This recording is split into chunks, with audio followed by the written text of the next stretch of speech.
done a lot under Unit 1. But I will still take the time and go through because I know there's a lot of things that we do. So maybe one way or the other, it will be new to you. It will be a revision for someone, which is fine. It's okay. So I'll go through again. But then fast forward, we'll be taking the interactions of light and matter individually. We'll be looking at some of the basic principles like interference, which has to cover a whole unit. Is that okay? So if we are able to finish this session as Unit 1, hopefully our next time that we'll be meeting, we'll be doing that of the interference. And if I'm able to also finish, I think with the slides I'm presenting, I have a lot of these ones in there because I think Thomas Young have explained it in the slides, constructive and destructive, I've done that in the slides. And I think some of the applications to have it in the slides. So we may look at it one way or the other. And all these things are very, very easy. And I'm sure when I start teaching, you'll be appreciating it. And we'll be doing dispersion. We'll be looking at absorption and scattering. And there are a lot of things that we have to do actually. We'll be looking at diffraction. And the last thing I think would be polarization. And that will be all. Looking at Brewster angle and Malus law and other things. Is that okay? And that is all. So kindly permit me to switch to the slides so that we can start.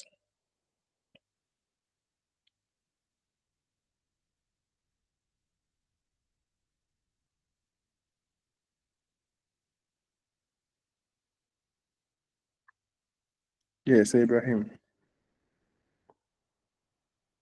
Hello. Good morning. Good morning, sir. Yeah, please. I was the one who asked the question, but since I was off when doctor was addressing the distance, I'm talking about the post. If you wouldn't mind, kindly enlighten me on what doctor said regarding the question I asked on the platform. Okay. So Dr. Charles was basically saying we have a model that we are following. And inside the model, everything that everyone needs, one way or the other, is in the model. The questions you need, the outline you need, everything is in the model. That is what we are actually following. And the slides is just there to enlighten you on some of the things the model skipped, as in adding more flesh to what is there. Is that okay for your understanding? So he was saying that we have the model and anything that we need, we should just look at the model. Because when we look at the model, under every unit and section, there's some questions that is given there. Everything that you are telling me basically is from the model. Exactly. So he was just saying that we should look at the model and everything that we need is there. The slides, we may add questions to the slides, which is fine. If we don't add questions to the slides, it's still fine. We can still go on with the model. Exactly. Thank you very much. Okay, so let's move on. So for Unit 1, we have to look at something we call the light waves and physical optics. But before we look at light waves, of course, we have to start from the very basic principle, and that is what we call the waves. Is that okay? And we have to also look at something we call the simple harmonic motion. And fast forward, we will start looking at the optics part itself, that is the electromagnetic waves. Then we will dive more into their interactions and other things. Is that okay? I'm just hoping that by 11 o'clock, I should be done with all these things so that hopefully the next time we meet, we move to Unit 2. Now, this is a very wrong slide because we've all heard of waves. This is not a question for me to ask. So one way or the other, I know we've all heard of waves because not even anything. The last time I taught atomic heat and optics, and I was very precise. And even some of the slides that you see here, most of them is from the atomic heat and optics slides. I just copied plenty of them, then just pasted it here. Exactly. So we are very familiar with waves. And When we have a wave traveling towards us, we expect two propagations. We expect one as the electric, we expect one as a magnetic, which I'll be talking about very, very soon. So I'll hold on to this slide. But basically, when we have a water there and it's very, very still, like a water in a basin, in a barrel, any stagnant water, then we touch the surface, we will see this round thing moving outskirts where we touched. And of course, it will be diminishing and be moving and getting bigger, you know. This thing is what we call a ripple. Is that okay? So it's a disturbance we've caused. And that disturbance is actually causing something we call a ripple. And this is a very typical example of what we call the wave. So when this thing is created, one thing is called crest, one thing is called trough. So you can imagine this one as, the ripple that we have here, as the lines that we have here. And you see the ripple that is caused. We have one that is up, we have one that is down. Is that okay? You can see that the water, it has one that is, the wave is kind of up, some of them is kind of down. Is that okay? So the one that is up, we call it the crest. The one that is down, we call it the trough. And when you look at a 1D perspective of what is actually going on here, something like this. So you see that disturbance that it has been caused. Initially, our still water was just as straight as this. Is that okay? And after causing that disturbance, that is where we get something like the crest, we have something like the trough in there. Is that okay? And it is very, very important we know this. Now, wave can come in so many ways or perspectives. Is that okay? Depending on the medium that is actually traveling. It's because of wave that is why you can actually hear what I'm saying. Though I'm not where you are, but you have a machine that is producing some signals of a sound. It needs a medium to travel. So it travels through a medium and you can hear it in your ear. Is okay. So supposing there is no air for that kind of a travel, and there is something like, of course, like a solid material, wave can still travel through. Is that okay? What if there's something like a liquid? Yes, still wave can travel through. Is that okay? So it has so many perspectives that it can actually travel through, and it has a lot of applications of them. Wave has a lot of applications, which we'll be looking at very soon. Now, particularly, if we want to talk about wave motion, we are just saying that it's a deviation of a state of equilibrium. Is that okay? So, and this deviation is not something that is irregular. You see, it has a regularized manner that is actually moving. So the ripple that is caused, another ripple is also caused, another ripple is also caused, and it has a particular pattern that is actually moving. Is that okay? So something is there, the thing has not touched you. Is that okay? Whatever being the case, the thing will just be there forever. But you cause a little disturbance in there, and right after causing that disturbance, we get this regular and organized manner of propagation. Is that okay? And this is what we are calling as a wave motion. Is that okay? Now, there are so many characteristics that we can bring on board when explaining something like a wave. So Ibrahim, I think your hand is still up. Do you have a question?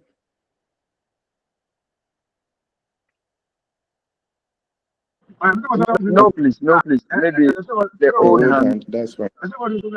So we have a lot of characteristics that we can put on board or talk about when describing something like a wave or wave motion, or even in principle, just talking about something like a principle of a wave. And one important thing is the medium that is traveling, which is very, very important. Is that okay? So, in fact, all the mediums you can think about, wave can travel through.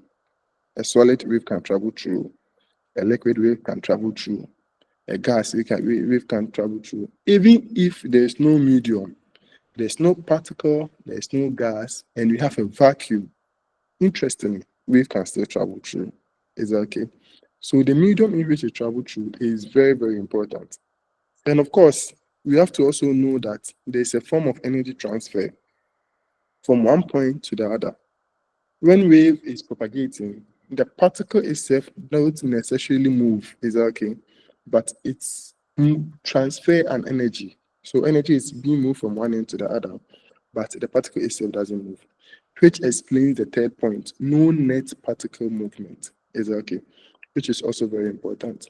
And the last one is the manner where we get a periodicity of it, is that okay? A regularized manner, is that okay? A regular and organized manner of it. So if it's a ripple that is caused, you see crest, crest, crest, crest, crest there. You see trough, trough, trough, trough there.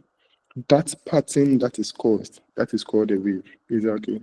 Supposing water is there, we touch it, and one way or the other, we get something like a crest and a trough for 1 second. Another, we get another form of something, and you see the pattern is not following up. And we can't categorize it as a wave. Is that okay? Which is very important. We know that. Now, in one form of a wave, we can describe all these properties. Is that okay? When we are talking about wave, this doesn't describe all waves. This is one form of a wave. Is that okay? And I don't know if someone can help me with this form of a wave. This kind of a wave is called what? The diagram that I've drawn here.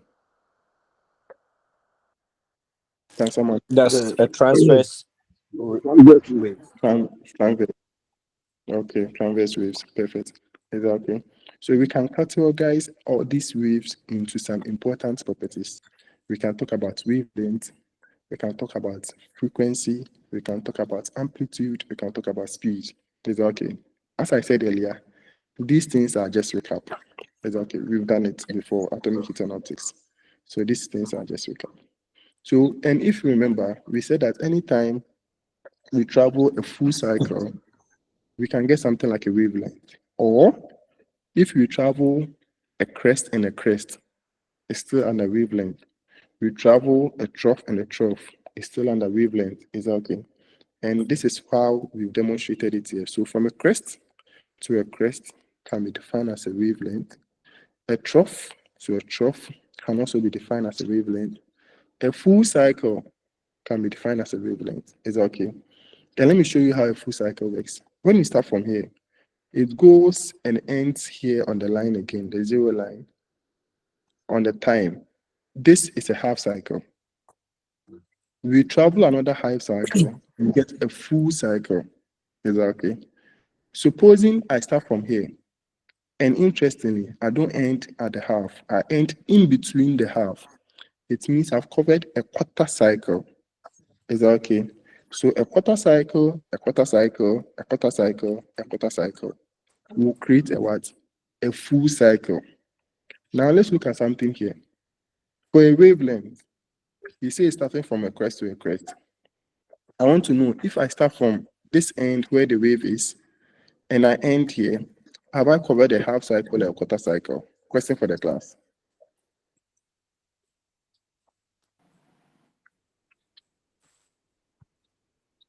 Yes, Doc. That's a half cycle. So maybe let me draw and ask the question again. So I'm saying that for a half cycle to happen, or let's say a full cycle, you can think about a cycle like this. This is a full cycle. Is that okay?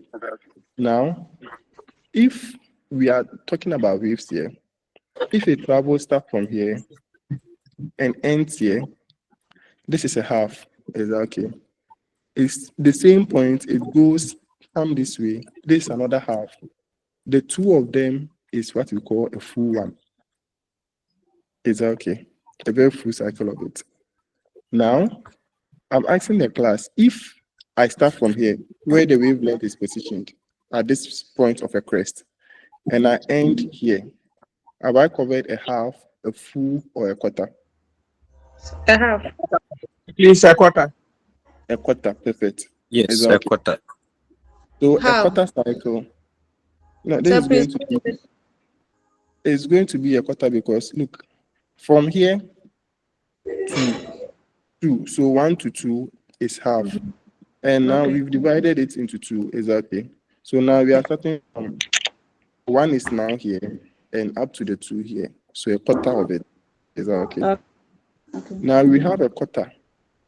If I end here, I want to go to 3. And here the 3 is at this point. So from 2 to 3, is it going to be a half, a quarter, or a full one? 2 to 3 is half. Very good. 2 to 3 is half. Now I want to end here again. So I'll call this point as 4. Now supposing we start from 3 and end at 4, is it going to be a half, a quarter, or a full? Quarter. A quarter. Very good. Now the last question. If we start from 1 and end at 4, let's look at it very well. Is it going to be a half, a full, or a quarter? We are starting from 1 here. This is 1. Is that okay? And we are ending at 4 here. You say it's full. A full. A full cycle. Perfect. It's going to be a full. Is that okay? So we can also define a full cycle in terms of wavelength. Is that okay? So wavelength can be defined as from a crest to a crest, or from a trough to a trough, or a full one. Is that okay? So supposing a diagram comes and they don't signify the positioning of the waves, and they're giving you a full and they're giving you the wavelength of it, you should be able to correspond it in that as such. Is that okay? It's just to draw your mind there. So that is for a wavelength. Now we have something we call the frequency. And you know, even the AC current that reaches us, we have something, and I think I even taught this electronics section, that we have something that adapts to the voltage that is coming to our house. That is the frequency, and it's very, very important. And we all know that we are getting about 50 to 60 hertz in our house, exactly. And you know, if we are talking about waves like this, it reflects into electronics, where we spoke about the fact that we have some alternate current that comes to the house, is that okay? And we called it sinusoidal waves. Now, when we are looking at this one, we are looking at it in a perspective where we are interested in the number of waves that we get within a particular time. Is that okay? So say for 1 second, how many waves did we get? Is it 20 or 50? Is that okay? And it's expressed as what? As hertz. And we are also interested in amplitude, of course. Amplitude is just talking about the maximum displacement of the particle. So that from the 0 to the maximum peak that we are talking about, that is going to be our amplitude. Is that okay? And the last one is related as speed. So under speed, we can get something like the velocity, and we are just interested in the rate in which the wave actually travels through a particular medium. Is that okay? So supposing we are talking about light and it's traveled through a particular vacuum, we are just interested in light. Is that okay? Suppose you are talking about, say, water and it's traveling through it. You are talking about the speed that you are traveling through that particular medium. Yes, service man. Yeah, so good morning. The frequency, is it just the number of waves or number of complete cycle? This is also a nice point you are raising there. So perspectively, we cannot say a full wave, because supposing from a second, we don't get a full one, then we get 1/4 of it or 2/4 of it. We are just interested in the amount of waves that it has reached within a second. It's not going to be a complete one that it has completed. Okay. Thank you. Okay. So in categorizing waves, we can group them into something we call the transverse wave and the longitudinal waves. And we can also do another subcategory again in terms of the medium that they actually travel. And that one we will call it a mechanical waves an electromagnetic wave. Is that okay? And the one that I shown earlier, we all agree that it's a transverse wave. Is that okay? And we have another one that we call the longitudinal. Now, let me just talk about the mechanical and the electromagnetic, which is also very important. So, all waves has a medium, as I said, which is it can travel. At any time we have a medium that it needs to propagate through, we call it a mechanical wave. But supposing the wave we are talking about, whether a medium or no medium, it can travel through, this kind of a wave, we call it about electromagnetic wave. And if you remember, during our atomic heat and optics section, we spoke about the fact that the sun is able to reach the earth because it is what electromagnetic waves, because light falls under electromagnetic waves. Because outer space, there is no medium, there's no particle, there's no air, there's no gas. Is that okay? It's an empty space there. But still, look at the distance where the sun is. It manages to reach the what? The earth, because the light doesn't need any medium for it to travel. So we can imagine this one as, imagine the sun is actually producing a sound. If the sun is actually producing a sound, it means the sound could not reach the what? Will not reach the earth. Is that okay? Because the sound that will be coming from the sun will need a medium to travel through. Is that okay? So there is no way that it will reach us. When thunder happens, someone will say, then what about thunder, lightning and thunder? When thunder happens, it creates some sounds, but the cloud is just here. It's not at that distance. It's just here, and that end has a gas or a particle there to travel through. Exactly. But the distance where the sun is, there's no medium there, but it reaches us. Exactly. That shows you how wonderful the electromagnetic section is. Exactly. It doesn't need a medium. Within a vacuum or no vacuum, it can travel through. So people go to outer space, and when they go and they try speak, you just see their mouth moving up and down. Nothing will, you don't hear anything at all. Is that okay? So when they go there, they have to get another form of a signal to be talking through, either a radio set that they will cap in their head or something before they can actually communicate. Is that okay? Which is very, very important. Now, with the transverse and the longitudinal, it just deals with the propagation and their energy. Exactly. So when you're talking about longitudinal waves, we are just interested in the fact that if a particle has to move a form of energy so that we can hear, we are saying that the particle movement and the energy movement are all what? In parallel motion. Exactly. And if a situation like this happens, we are talking about longitudinal waves.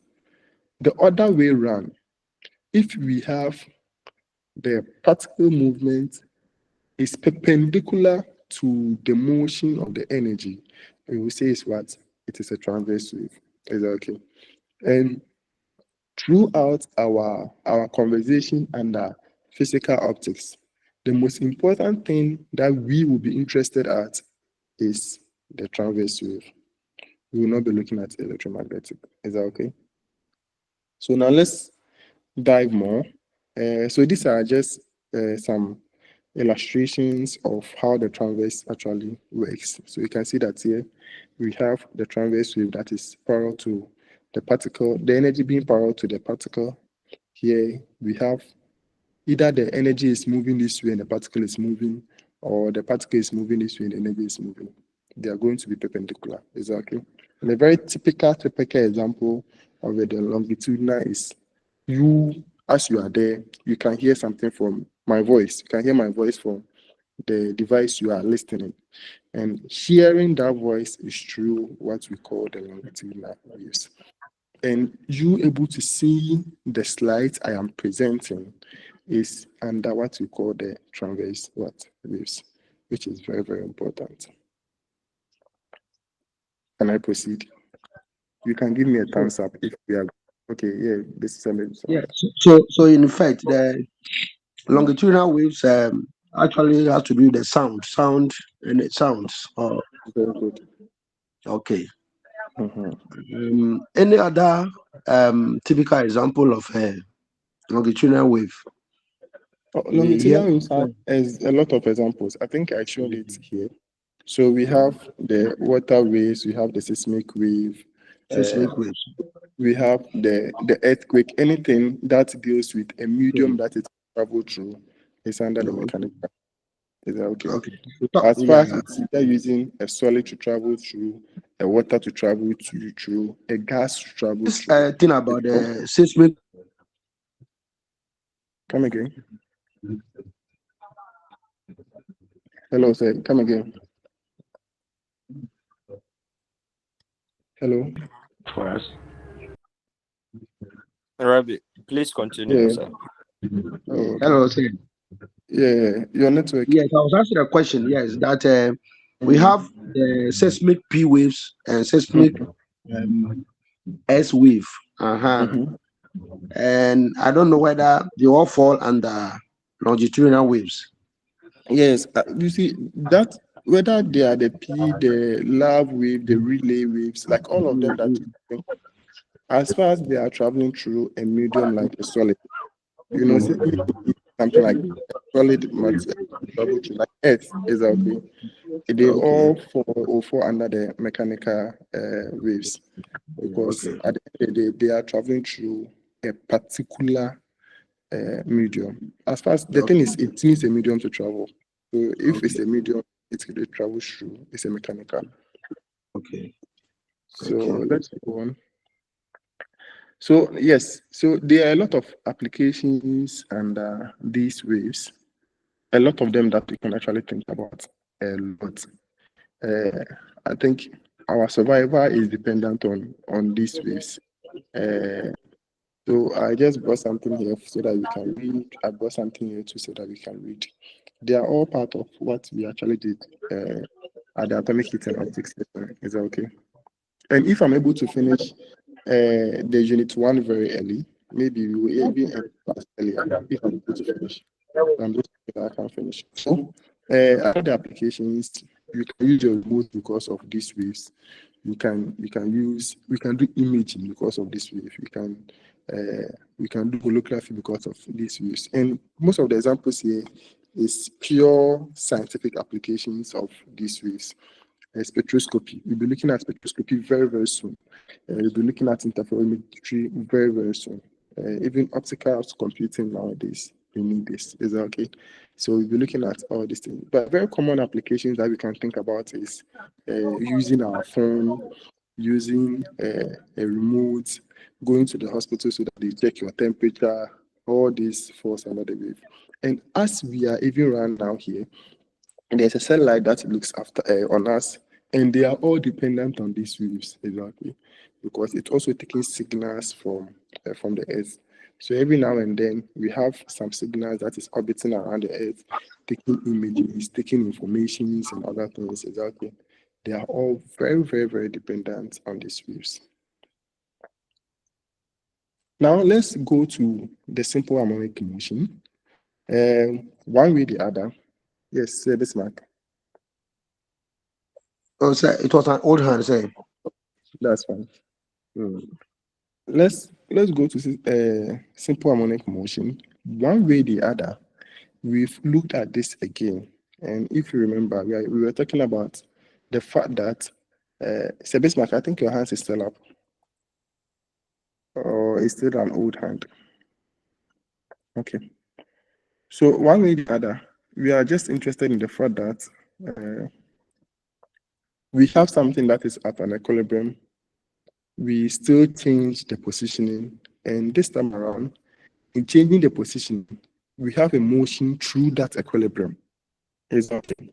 So and you can imagine this one as a very common one is a simple harmonic motion, like the simple pendulum that we use. So you see, it's just the ball is at the middle there. We tilt the ball at a very small angle, and the motion moves through that equilibrium or that central position. That is, the motion moves through where it was before, slide to one end, which is its maximum displacement, move to the other end, which is its maximum displacement. Is that okay? So that periodicity that we are getting, up and down, up and down, up and down motion, is what we are terming as a what? As a simple harmonic motion. Is that okay? Now, when we are dealing with this kind of emotion, of course, we can relate the displacement, we can relate some distances, we can relate the constant and other things. This, let's hold on to this. If there's a need, I'll come back to this formula. But what we have to put in mind is, at the end of the day, the motion that we are actually causing, it still falls under the waves, and it mimics the waves we are talking about here. And you know, all these things I've explained the parameters around, so I'll not go plenty here. I've explained the crest, I've explained the trough, I've explained, okay, I didn't talk about period. We spoke about frequency, but anyways, period is the time that we need to complete one complete cycle. And now, as of now, you know what a complete oscillation means. A complete oscillation means one full cycle. Is that okay? Which is the same as a full run that we've covered. Is that okay? So you can see that as a cycle is moving from the start to the end here, it's a full cycle that we spoke about. Is that okay? And I've explained this. That full cycle is what we are trying to mimic here. Exactly. And you can see that when it reaches the center here, that is the half cycle. It's at here, that is the quarter cycle. It has here, that is the zero cycle. And when it's here, that is the full cycle that we've covered. And that is what we call the period. So at what time did we get that full cycle? Was it 0.2 seconds or a millisecond or a nanosecond? That is what we are interested at. And if you remember, I explained that even that full cycle to represent a wavelength. And you see this diagram has mimic it perfectly for us. So we start from here and we end here. That is our 360 degrees. That is our wavelength. Exactly. So in terms of wavelength, of course, yes. In terms of period, of course, yes. So we can just relate all of them dependently. Exactly. And then I've also explained frequency. I've also explained amplitude. So unless there's a question here that I have to talk about. So this is just a repetition. I've also explained wavelength. So this is just a repetition. But I think the last one here, maybe let's look at this equation here. We have a velocity to be equal to, sorry, the formula here is wrong. The writing here is wrong. Wavelength, there's a V here. So wavelength of a period, which can be equal to wavelength times frequency. Exactly. So wavelength, period, and velocity, they are all interrelated. So let's put that one too in mind. And you know, frequency is just the inverse of a period. So if I remove frequency, I can bring one over period here, which is going to be the same as the wavelength of a period. Exactly. So this formula is very important, and let's keep it in mind. I beg you. This slide is a repetition. Okay, so still under the wave, of course, we can actually talk about it in terms of a sign. And if you remember, when we were dealing with electronics, I told you that the wave that we are getting is represented as a sinusoidal wave. Because if I want to find a sine and I put a set of values in there, let's say from 0 to say 300 or 200, and I'll give it a particular interval that is relatively short. And for each of them, I find a sign of it. I find a sign of it. I find a sign of it. I find a sign of it. And I plot the original value with the sign of that new values. I'm supposed to get something like this. And that is why we see it's a sinusoidal wave. Exactly, because it's mimicking the nature of a sine. Exactly. So in simple terms, that is what we're trying to talk about here. And when you are talking about sinusoidal wave, of course, the wave equation has to also come in place, which relates the amplitude, relates the distance and the k, we relate our angular frequency and the time and the phase that is in. Okay. So this is also important.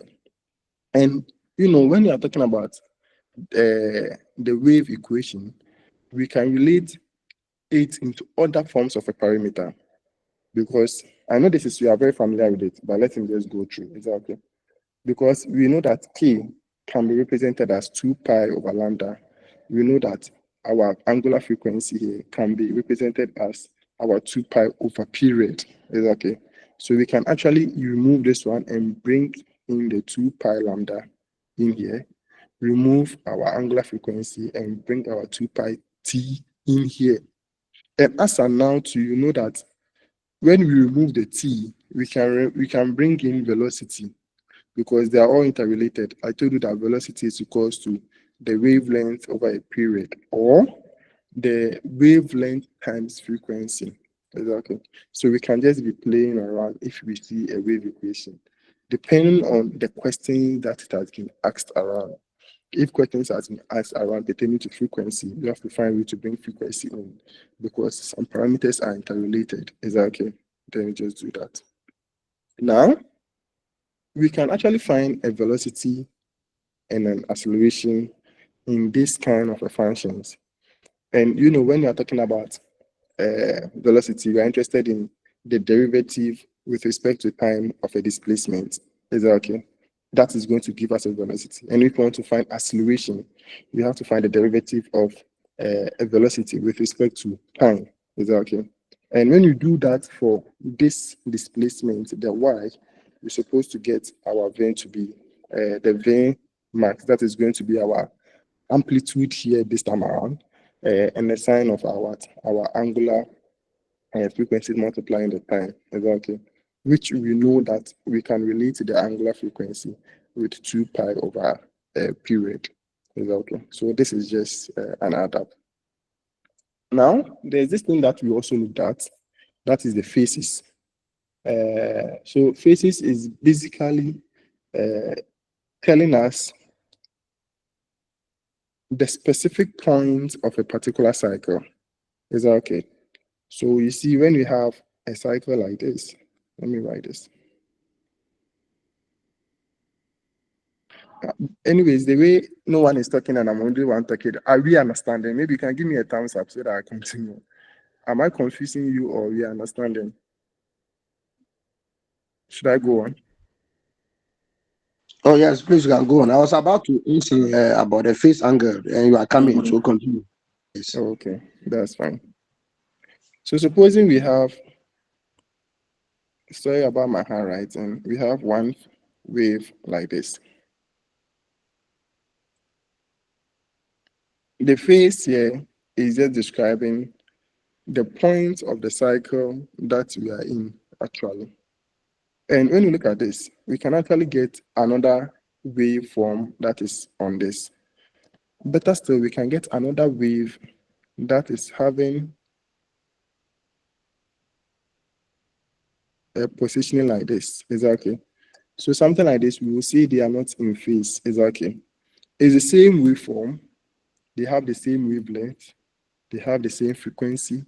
They have the same period. They have the same everything, but they are not in phase. Exactly. And you can even, some people describe it a point where they all start.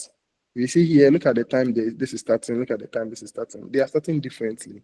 So it shifts the phase of the two of them.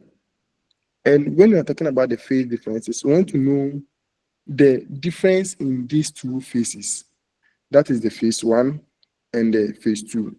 And if you want to do that, of course, we just have to find the phase of phase one, find that of phase two, and find the difference among the two of them. Is that okay? Now, if we say a wave is in phase, as I explained earlier, it means they are totally overlapping each other. Is that okay? There are two waves here, wave A and wave B. Wave A is colored as brown, wave B is colored as black. And because they are in phase, the A is actually overlapping with the B, and you can't even see the black, exactly. But the black is also within it, exactly. So a situation like this, we say they are in phase. And because of that, their phase differences is going to be what? Totally zero, exactly. So they don't have any phase difference. So this situation, we say they are in phase. But in a situation where we say they are not in phase, that is where there's a slight shift on what is going on there. And it can be in so many forms.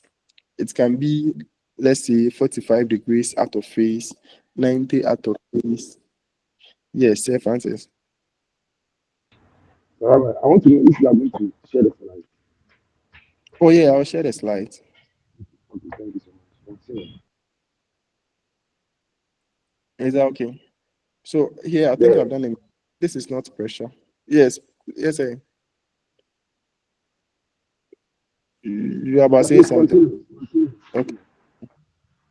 So here we say the faces as what has shifted. Is that okay? So wave one and wave two. You see this time around, you can see wave one and wave two because they are not in phase. Is that okay? They have shifted completely. Now we can actually calculate the phases between two waves. And as a matter of fact, there's a formula that we can use to do this, which is very easy. Now let's look at something here. We have a change in T equals the change in the phase over the what angular frequency. That is the formula that we are going to use. And the change in phase here just representing the phase differences. Is that okay? But supposing the question gives you the phase difference, and let's say it wants to you find the change in time between the two of them. Of course, we can just use this one. What we just need is the angular frequency. And when we even look at the wave equation, the angular frequency is dependent on the time. Is okay. And phases relate to time because it's talking about the time that this one is starting and the different time the other one started. And because of that, the phases are shifted. Is okay. That is why here we are relating it with the angular frequency. Is okay. So let me show you the wave equation. So you see the wave equation. You see the angular frequency is related to time rather. Is that okay? So here the amplitudes we are not interested in, but we are looking at their shift within some particular time. And supposing this one started at 0 time, this one started at 0.2, the shift will differ. Is that okay? So now let's go back. So this is the formula that we are going to use. And it's very simple. We just need the angular frequency, as I said earlier. We need a change in time and we need a change in phase. Is that okay? And that will just do the magic. Of course, we can remove our angular frequency and do a substitution in here. Is that okay?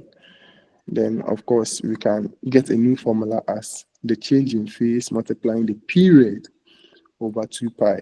And as of now, you know that period 2 can be related to wavelength and, and velocity. So supposing period is not given, wavelength is given, velocity is given, you should be able to do this. Is that okay? So I think there's a one trial question here. Maybe let's use some 2 minutes to go through this question. So if two waves of period 0.05 seconds are produced 0.00625 seconds apart, what is their phase? So just 2 minutes. Let's try and solve it in our book. Then you tell me the answer and the procedure that you actually used.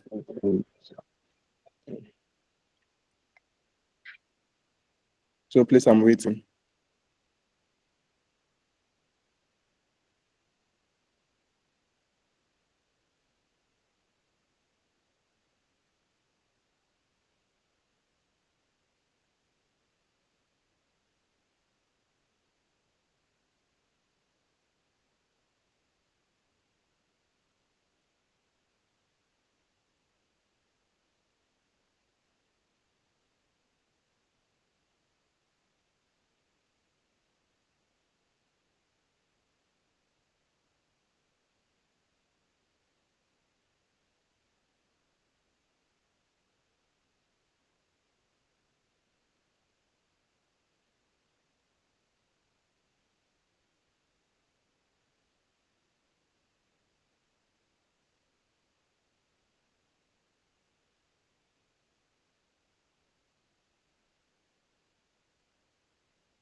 Please, are we done?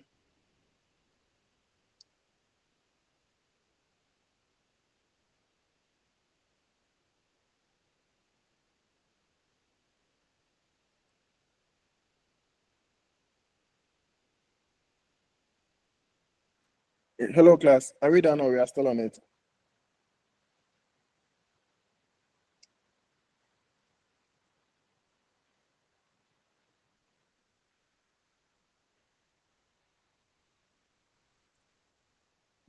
Hello. I can't hear anything. Please, we are still on it.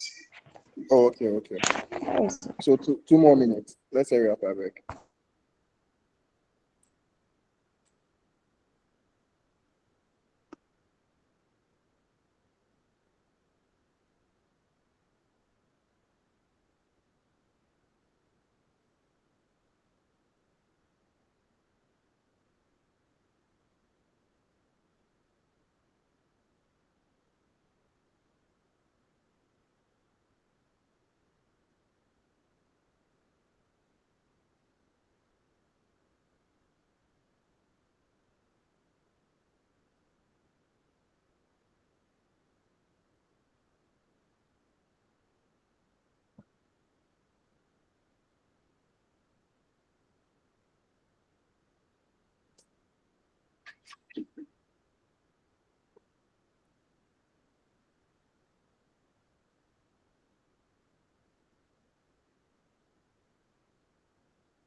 Hello, Sarabi.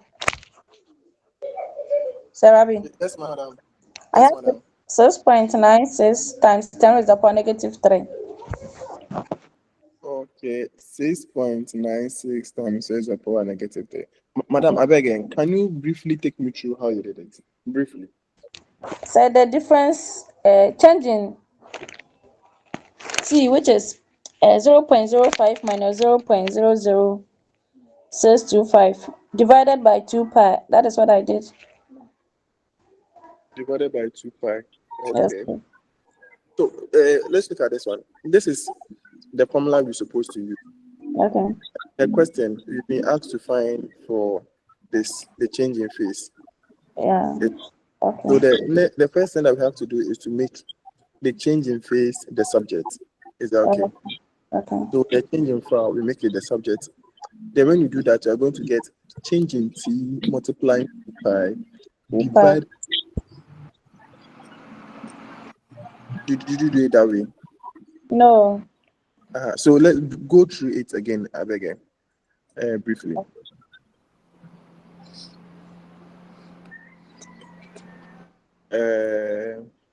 Yes, Sir Michael. Say I got pi over 4 racks or 45 degrees. Pi over 4 radians or 45 degrees. Okay. Can you take me through briefly how you did it?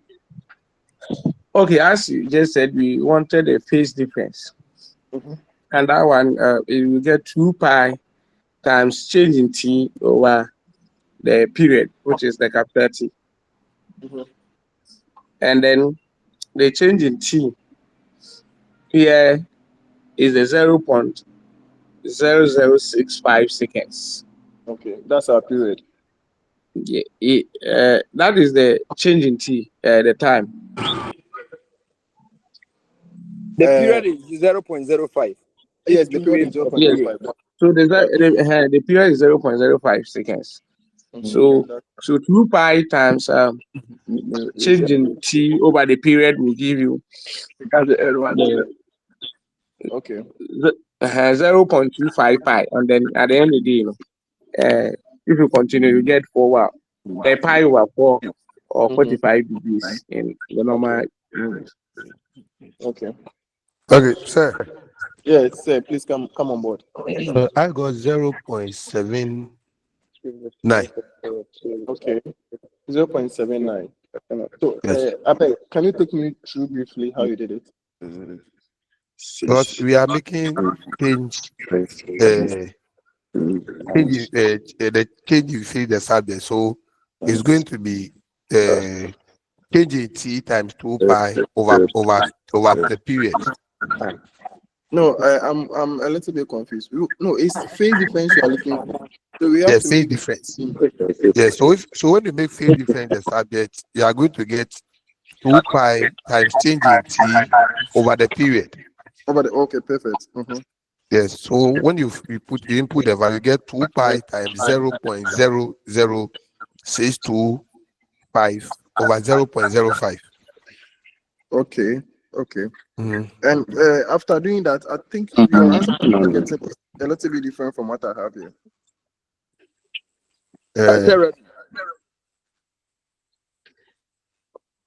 Sarah. Okay. Yeah, say Ibrahim, I'm listening. My brother would just, explain. His answer. It seems he's right. He said he had 0.785. Yes. 0.7854. Yes. So this when you are putting this one in an answer, you have to either give it in degrees Celsius or in a radian form. And So we have to change that. I have to change the answer to radians. Yeah, so if you are doing this, you see, you multiply it and you added the pi. You have to do the multiplication and don't add the pi. Is that okay? And that would be in a radian form. So when you add the pi, it means that if you add the pi, it means you are sending it in form of degrees Celsius. Is that okay? And even the pi here is not the 3.1 that we are dealing with. It's in degrees, 360 or 180 or that kind of a such. Is that okay? So it means you get 0.25. Very good. 0.25 pi radian.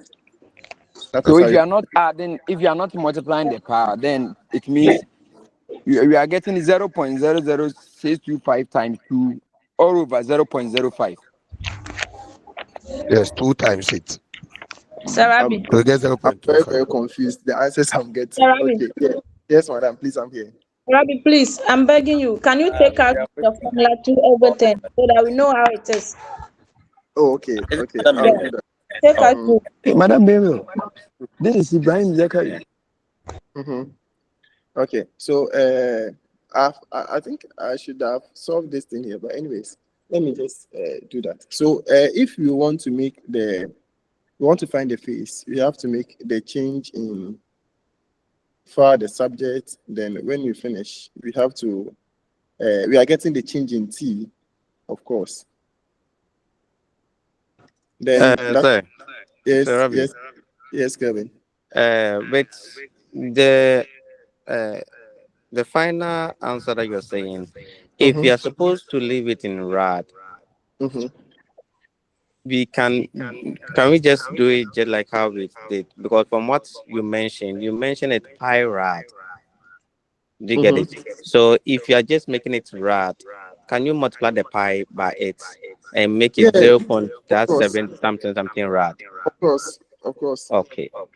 You can actually do it in that way, but I was coming from a point of a good perspective of a physicist. But anyways, you can actually bring the pi in there. Is that okay? Because we leave it because radiance has to be in pi. And I think I have a slide. So look at something like this. Yeah. Is that okay? Yeah. Then look at something like even how we are presenting these ones. Is that okay? So that is how you're supposed to. So when you're talking about 2 pi, you're talking about space of pi, you're talking about 180. Is that okay? So so like this, we have the 2 pi, of course, multiplying our changing t, multiplying the 2 pi. Sorry about my handwriting. All divided by our period. Is that okay? So here, our period is given. This is very straightforward because the change in time was given. Interestingly, they didn't say started at this time, ended at this time for you to find the differences. The differences has been given already. That is the change in t. The period too is so straightforward. It has been given to you. Is that okay? So what we just have to do is just a mere substitution. So we have to just put in our 0.2, sorry, 0.05. Hey, sorry, 0.00. That is the change in T, 625. Is that okay? Then we will multiply it by our 2 pi divided by, of course, our period. That is 0.05. Is that okay? And that is it. We are done. And I'm saying that the multiplication that you'll be doing, don't add the pi here to the multiplication. So do multiply this one by the 2 divided by the 0.05. Then when you finish, the answer that you get, you just write the answer, pi radian. Is that okay? Then just add the radian to it. Hello, Sarah. Yes, Sir George. They said this pi is not our normal pi, the value that is 3.142. So what is the value? What is its value? Okay, so when you're talking about radian, pi represents 180, 2 pi represents 360. Is that okay? So when I say a pi of a radian, I mean 180 degrees of it. And I think even this slide, let me take you back. Okay, so look at something here. So I've even written it here. I don't know if you can see, I'm underlining something here. So when you cover a whole 360 degrees, you are talking about 2 pi of it. Is that okay? That is in radian form. Is that okay? We are comparing it in a radian. We can actually compare angles in radians or degrees Celsius. Sorry, that's Celsius. That's degree. Is that okay? So 2 pi or degree. So we can say 360 degrees or 2 pi of a radian. That is fine. Anyone will understand that. Is that okay? That's what I'm saying. When you are presenting the answer, it's either we are presenting it in degree form or we are presenting it in the form of a pi radian. You think that when we multiply by the pi, we are getting it in degrees form. So here you don't multiply straight to a straight pi. Oh, so when you finish, you have to go. If you want to measure in degree, then you have to go and convert. Yes, from use the ratio proportion. That is 2 pi is equal to 180. Then you convert. Perfect. Okay, thank you. Straightforward. In fact, straightforward. The calculator can do that. When you are punching your calculator, you can put it in a radian form. You can put it in a degree form. And if you place in a pi in, the calculator will understand that you want it in a pi form as in a radian. If you place a pi in a degree form, it will know that you want to present your answer in a degree form. Why do I keep on mentioning Celsius? Sorry. Degree form, and the degree will come in. Is that okay? So it's just a calculator manipulation. You just click on it and you just give you a straight answer. Is that okay? Please, are we all on the same? Yes, Sir Francis. Therapy. Let's say, is it advisable to leave it in the rad per second? Yes, me always advise students to leave it in rad so that they don't get confused. Is that okay? But it depends on how the question also comes. What if the question is given in degree? Is that okay? It means you still have to find ways to present it. Is that okay? But if the question didn't specify leave in degree or anything, you just have to go straight away and just write your answer in class. Is that okay? Sarah, yes, madam. Thank you, sir.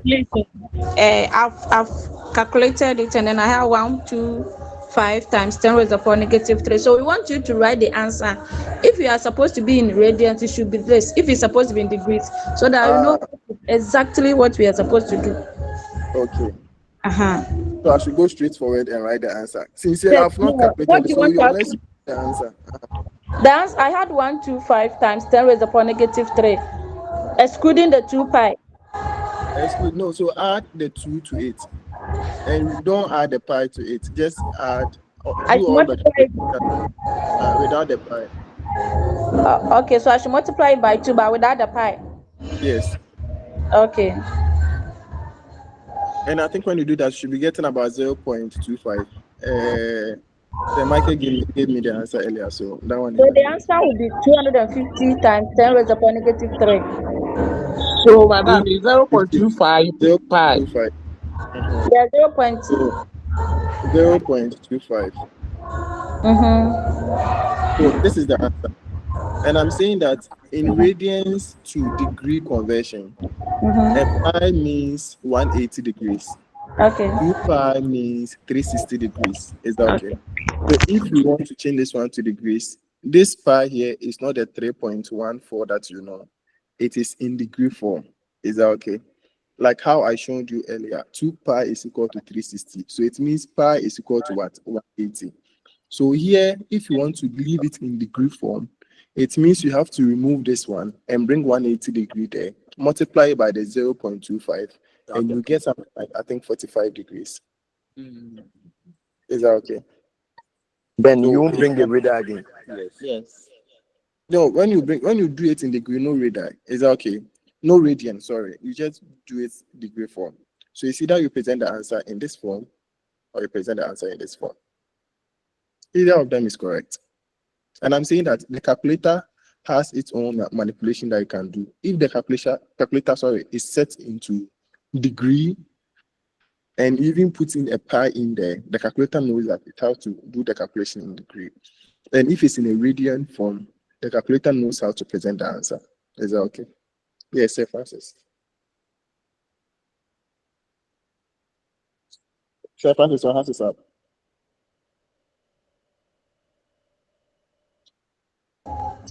Is there a mistake? Since Sir Francis is not talking, let me chip in this. Chip in. In the manual, I saw the answer to be 0.7853 radians. So what is the difference between the 0.25 per radians and this 0.7853 radians? I've not checked the answer in the model. I'm coming. Let me confirm that. Okay. So, Madam Tricia, Yes. what you are saying, Uh-huh. where you said in the model they had 0.7 blah blah something like that, right? Radians. That Uh-huh. was the answer that we had before. Say, Rabbi said we shouldn't multiply the pi. Okay. So if you multiply the pi, then it means we are getting the answer that you just saw from the distance, Okay. from the model. But if you are not multiplied by pi, then this is what you are getting 0.25. And then he said that we should write it 0.25 per radian for the answer. And then Yes. I'm telling him that in the book I saw 0.7853 radian. So which one should we write? You see, Including the pi or okay. with this? That is what Let he's me address the confirming. issue. Okay. Let me address the issue. I'm coming. I beg. Please, Let me yeah, address the please. issue. It's the same thing, okay? If Uh-huh. you write 2 pi, 0.25 pi rad, it'll be the same as 0.7 what we got rad, okay, as in the book. Okay. The only difference is that this time there's a pi there for hours, and in the book, the model, there's no pi there because the pi has already been multiplied with 0.25. Okay, so if you write it 0.25 pi rad, this is correct. If you write it 0.7, what we got is also correct. And if you also multiply the 0.25 by 180 degrees and write it also in degrees, that is also correct. If they did not specify that you should make it in rad, but they just ask you just write the answer. No specification. You can write it either in degree or in rad. Any of them is correct. Okay. Because of the previous distance, that's why I'm so cautious. That is why. That is fine. Yeah. But anyways, the conversation I'm trying to put across is we can measure the grace in radians and measure it in, of course, degree. Is that okay? We can measure angles in radians and angle on also. Is that okay? So it depends on the options given. That will influence you how to get the answer, whether you're dealing with degrees or the read. Okay, so can I go on now? Yes, Sir Francis.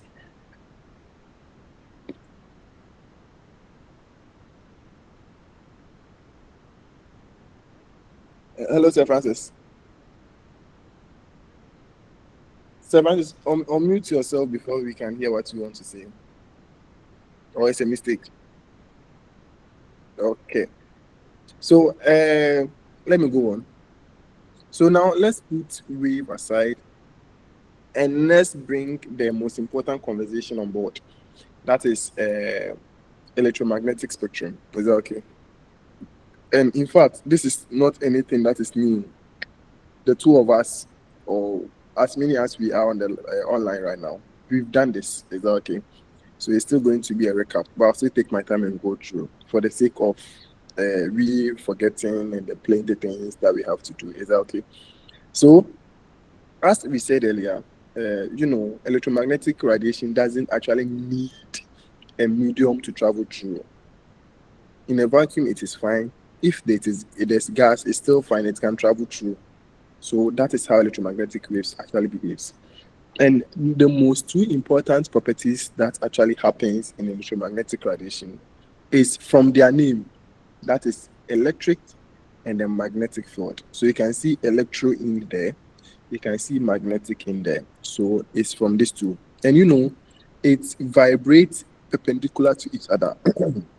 So we have the electric vibrating and we have the magnetic actually vibrating. And for a very short time, we get this one oscillating at millions of them coming to our end. Is that okay? But as of now, when we reach a particular section of the slides, we'll be talking about polarization, where we can actually remove one field and we can also maybe either the magnetic or the electric, we can remove each of them and we call it a polarized light. We'll be looking at it very soon. So this is how it behaves. So you can see that we have the electric this way oscillating and we have the magnetic this way also oscillating. They are all oscillating in the pattern of a transverse wave. Is that okay? But this time around, they have to be perpendicular to each other before it reaches us. Now, under the electromagnetic, depending on the medium that they travel, it actually influences their speed a lot. And of course, when it's traveling in a vacuum, there's nothing to be holding it up there. So the speed is fantastic. We have 3 times 10 to the power 8, as we all know. Is that okay? The speed of light in a vacuum. But when it tends to travel at a space where there are particles or gases in there, or there's a medium there, it tends to travel at a very slow pace. And you can imagine traveling in a diamond, and this time around, it's traveling as half as it can travel in a vacuum. Is that okay? Even less than the half in a diamond. Is that okay? So every medium that it travels influences the speed that it's traveling. Now, let's talk about the electromagnetic spectrum itself. So, we all know, we've done this before, please. So, don't be confused plenty. Is that okay? But if you have any question, just ask me. We all know that we have about 7 radiations under electromagnetic. And this category is dependent on one, their energy, their wavelength, and the last one is their frequency. Is that okay? And if you remember, when we were doing this, I told you that these properties are interrelated. There's a formula for that, where we have E equals H, that's the Planck's constant, multiplying the frequency. Is that okay? Which, of course, we can relate it again in terms of the H multiplying the C, that is the speed of light, divided by what? Wavelength. Is that okay?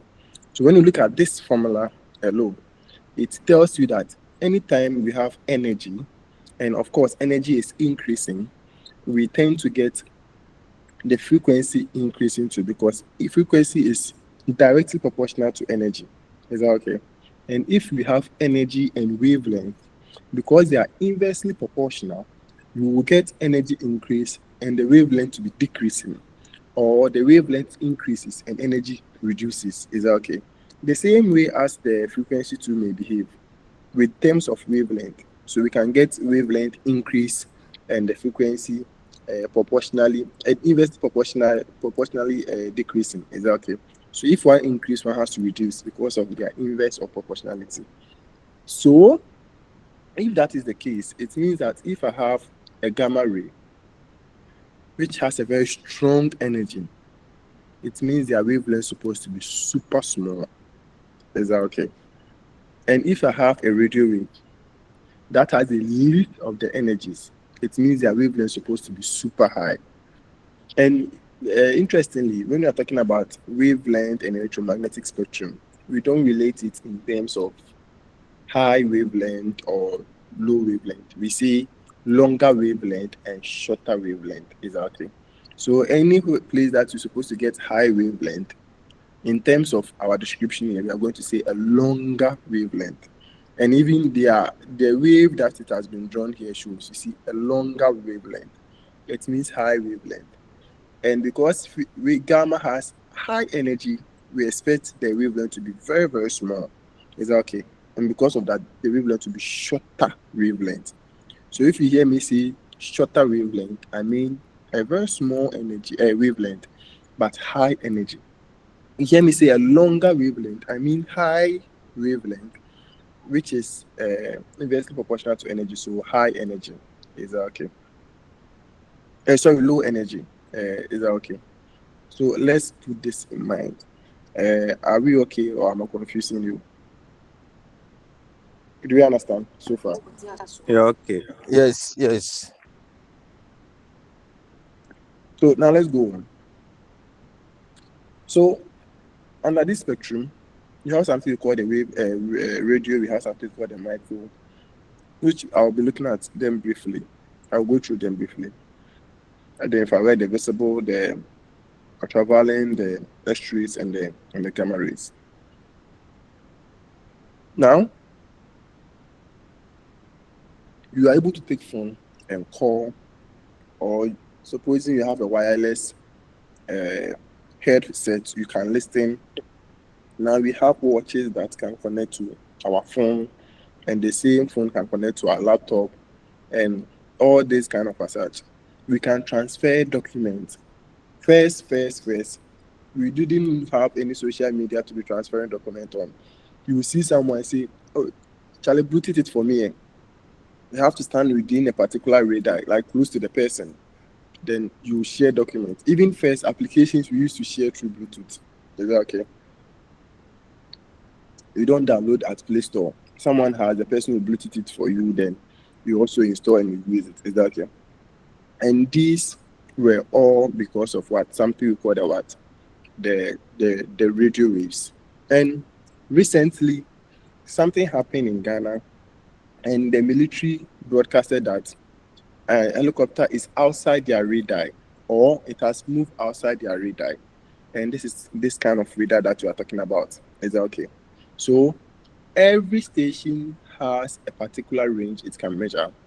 And when it's measuring that range, and supposing you have to travel northeast, that radar is measuring, checking you or tracking you up the path that you have to be traveling.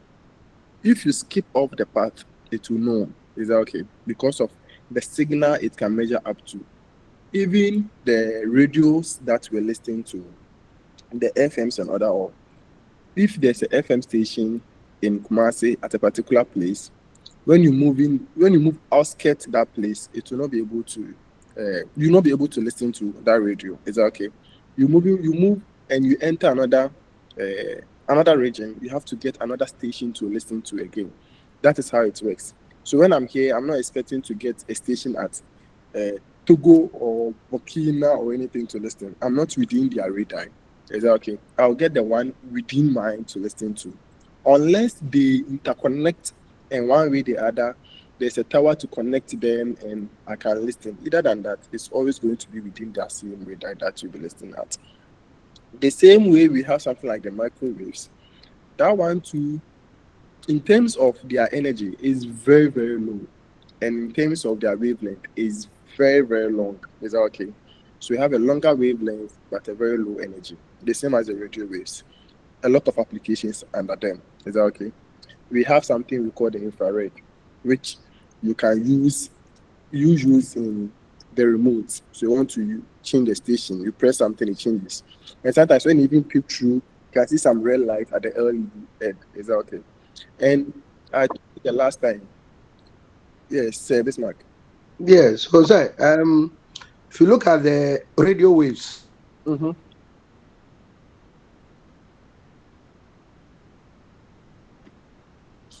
why are we not using it? Why are we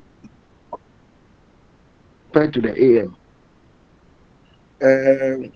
I didn't hear what you say. Your network. Yes, there was a diagram we put on the screen. There's a hair for the radio wave, radio. Mm-hmm. The previous slide, the previous slide. Yes, So I can see AM radio and then FM radio. Mm-hmm. So now I've realized that we are using the FM more often than the AM. Mm, Why is the AM not in use or is still in use?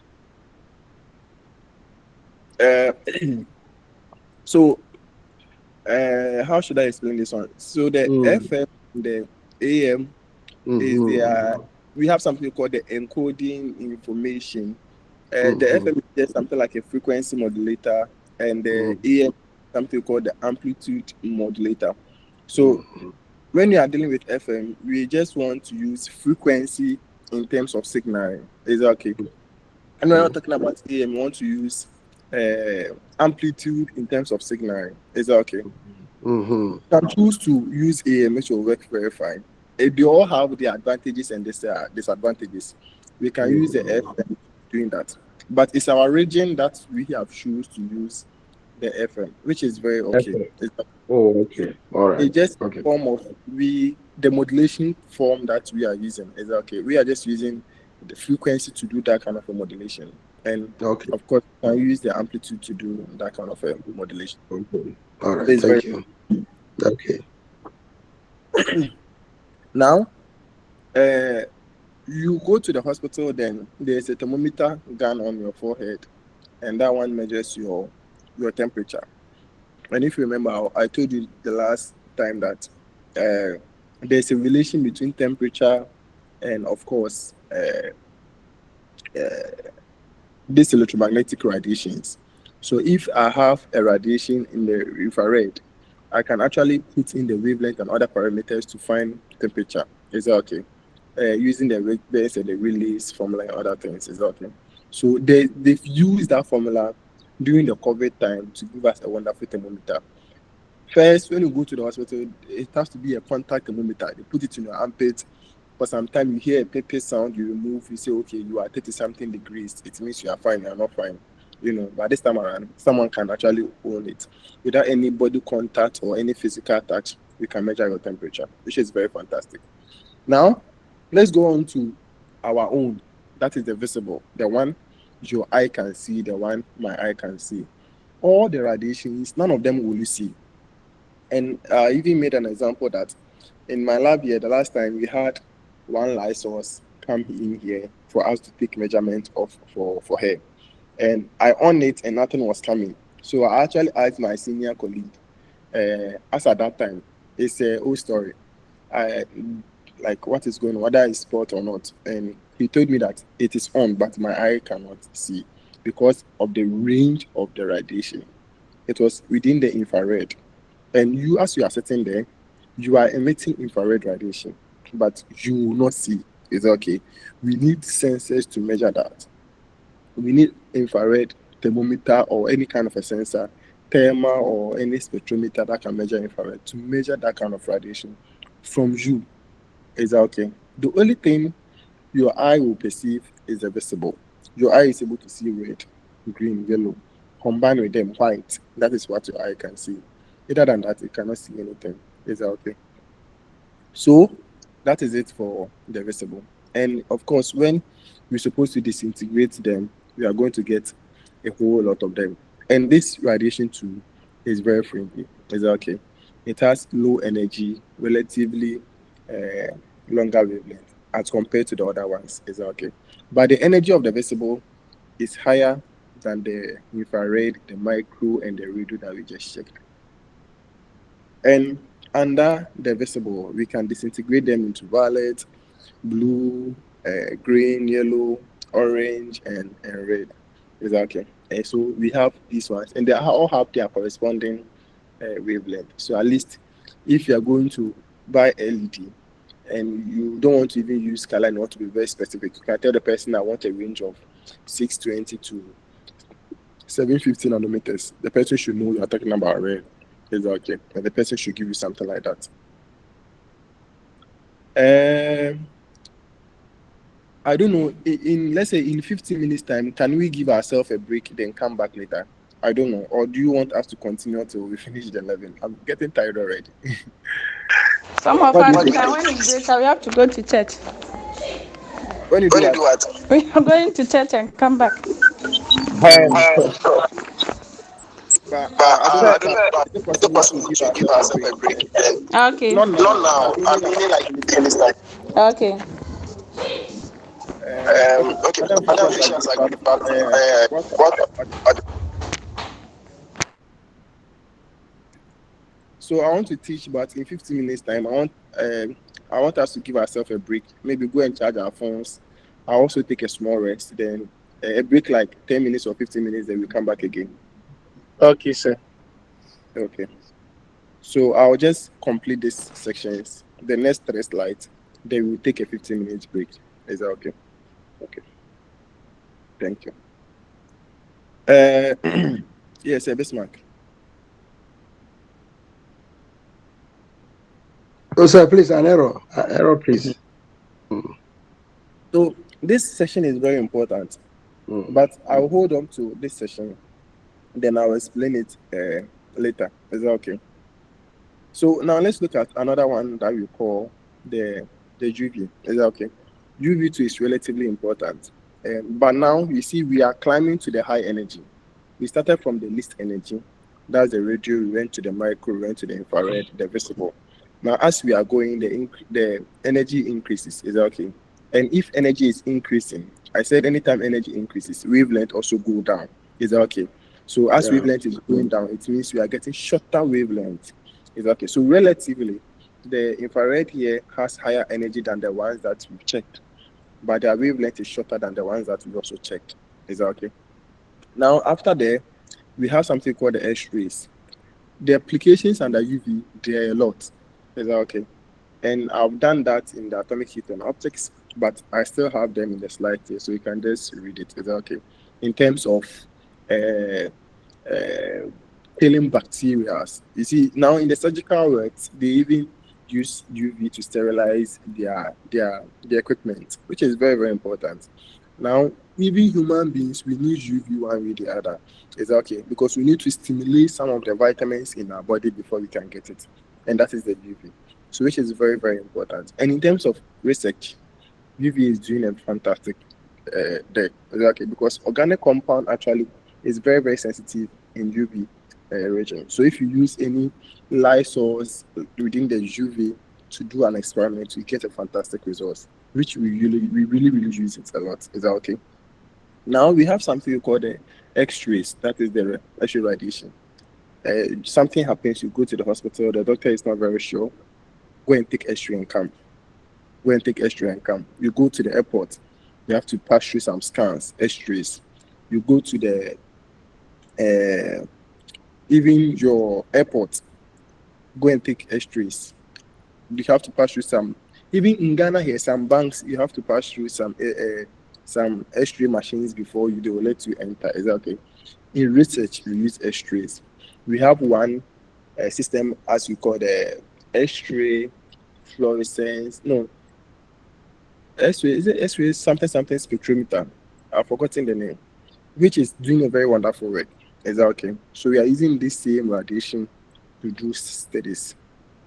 So we have a lot of applications of them. And because this radiation has high energy, it has the ability to actually pass through your tissue, like the muscles and the skin.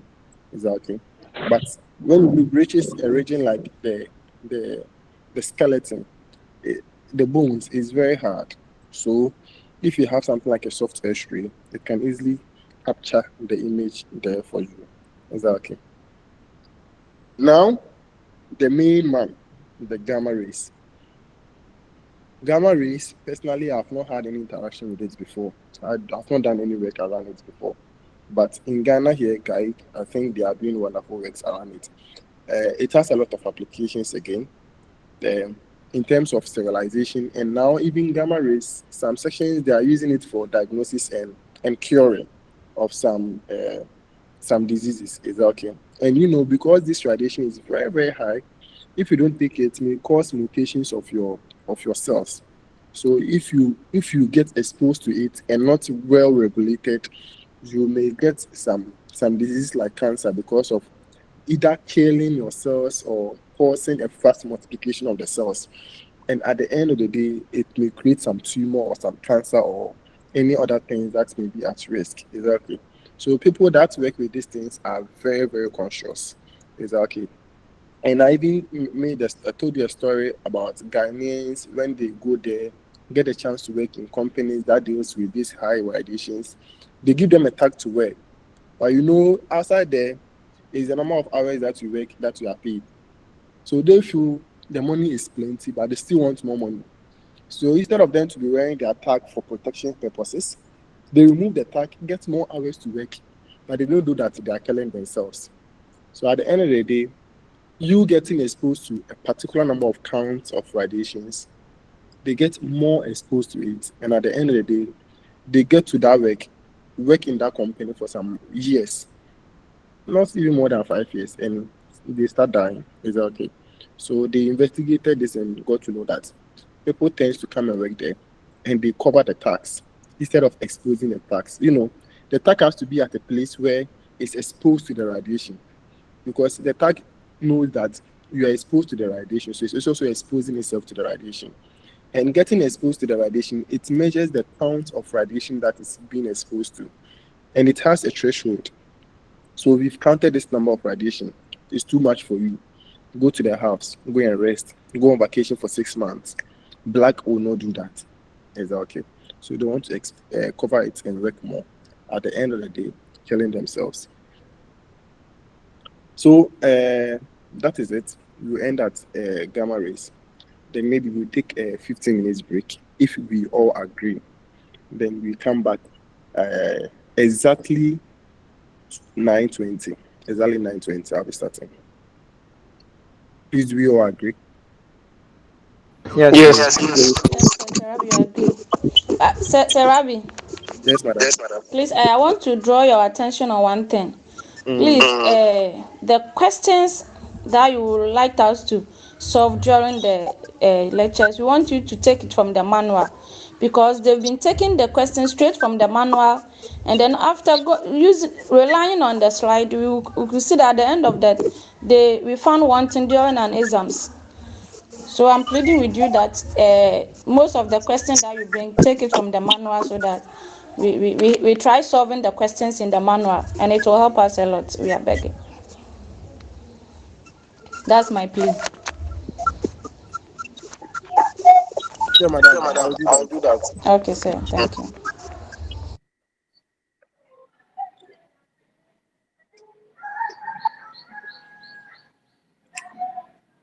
So please, what time are we coming back? Nine, nine, 9:20. Okay.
Yeah.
Have you brushed your teeth in the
Okay, so maybe I have to continue.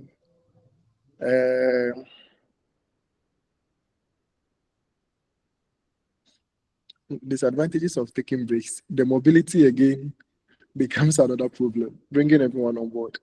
But anyways,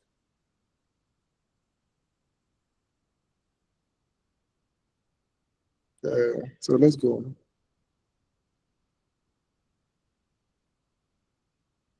Okay, so when light, when I say light, as of now, you know light. You know it's a type of a wave, and it's type of an electromagnetic wave. When light interacts with matter, a lot of things do happen. And now when you say matter, you understand. It can be a solid, it can be a liquid, it can be a gas. Exactly. That is matter. When it actually interacts, a lot of things happens. And you can see from my diagram here, showing you some of the things that do happen when light interacts with matter. And the light that is being incident on it is from this end. So this is my incident light. Something like absorption can happen. Something like refraction can happen. Something like reflection can happen. Something like interference can happen. Something like diffraction can happen. Something like absorption can happen. And the last thing, something like scattering can happen. We are interested in this phenomena. Is that okay? We are interested in the reflection aspect. We are interested in the refraction. We are interested in the interference. We are interested in the diffraction. We are interested in the absorption and the scattering. Is that okay? So we'll be looking at all of them individually from start to end. Is that okay? And we have to understand them very, very well. So I'll be taking you through briefly through all of them, one way or the other. Still, a lot of people are not here. Should I still continue on or we should wait?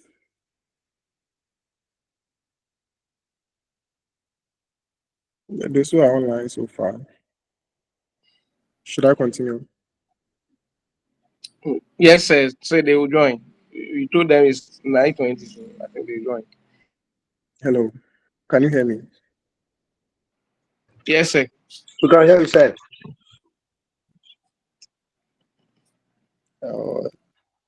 Hello, can someone hear me? Yes, sir. We can hear you. It seems you are talking, but I'm not hearing anything. Or it's my end.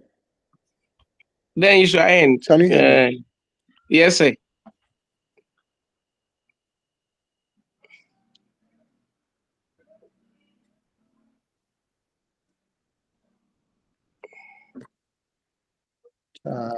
Interesting. I'm not hearing anything. I'm not hearing anything. Hello. Okay, we clearly hear you. But sir, Michael, when you talk, I can't hear. Or you are not talking. Hello, sir. Can you hear me? Madam Felicia, are you talking? I can't hear anything. Yes, I'm talking. So I'm talking. We can hear you clearly. Okay. So kindly hold on. I want to exit then join again. Is that okay?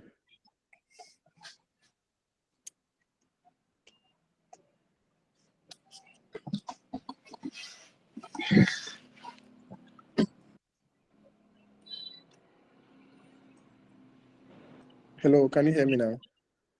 Yes, we can hear you clearly. Very good. I can also hear you now.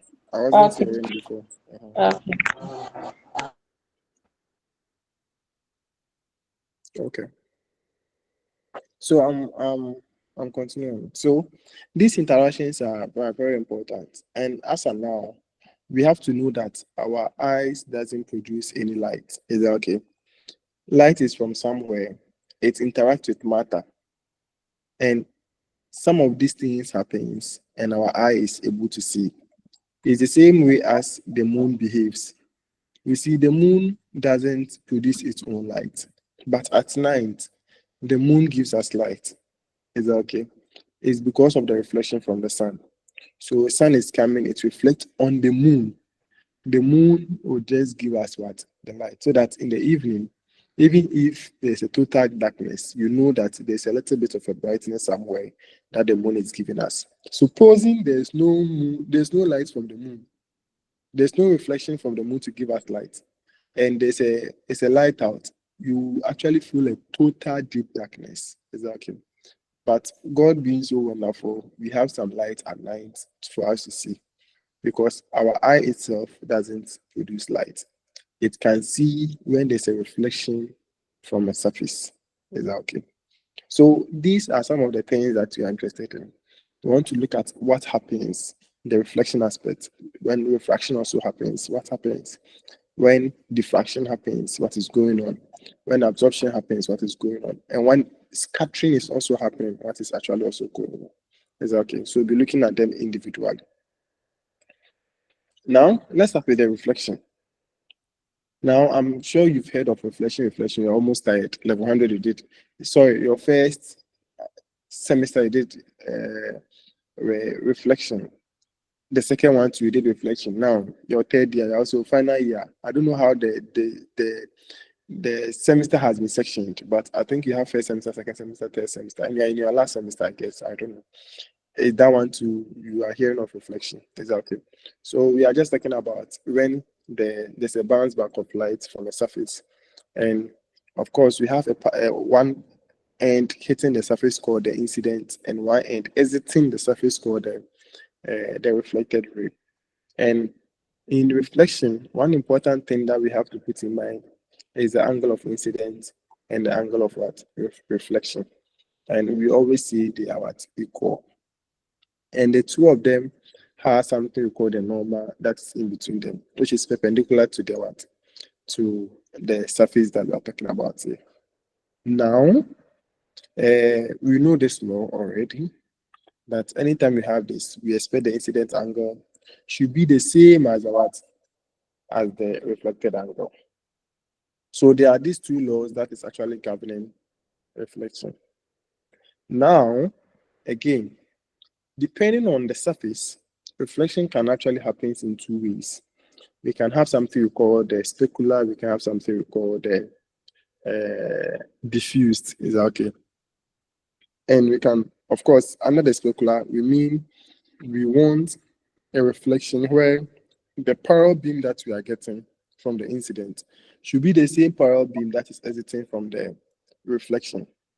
But you see, when we have something like a diffuse, of course, we get a parallel beam from the incident, but exiting from the surface, you see it's not parallel. Look at how irregular they are. Some is here, some is here, some is a different part, and they are all exiting though, but they are irregular. And this type of a reflection is what we are calling the irregular or the diffuse reflection. Now, that will end our reflection aspect, but refraction also came in place, and of course, still under light matter interaction. It actually brought a whole perspective of how other things are being seen under a different medium. So supposing, let's say you are beside a pool and there's something under the pool. The distance of you seeing it and the bending of you seeing it gives us a whole idea what is actually going on in there. Is that okay? And this one started when light was allowed to pass through a medium. So when light is traveling in air, example, it's very fast. It enters into a medium like glass, like water, and it will start traveling very, very slow. So this whole thing brought about, okay, what is actually going on in the medium for light to travel like that? And immediately the light exits from the medium, it tends to travel fast again. Is that okay? So it means that mediums needs to be investigated. Is that okay? And that was the birth of Snell's and the refraction and other things. Now,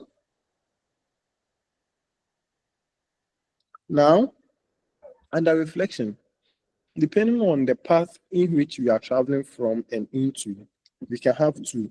We can have one where the incident is from a less dense medium to a more dense medium. And here we say the refracted ray will move towards the normal, which because ideally we expect the ray to go straight like this. Is that okay?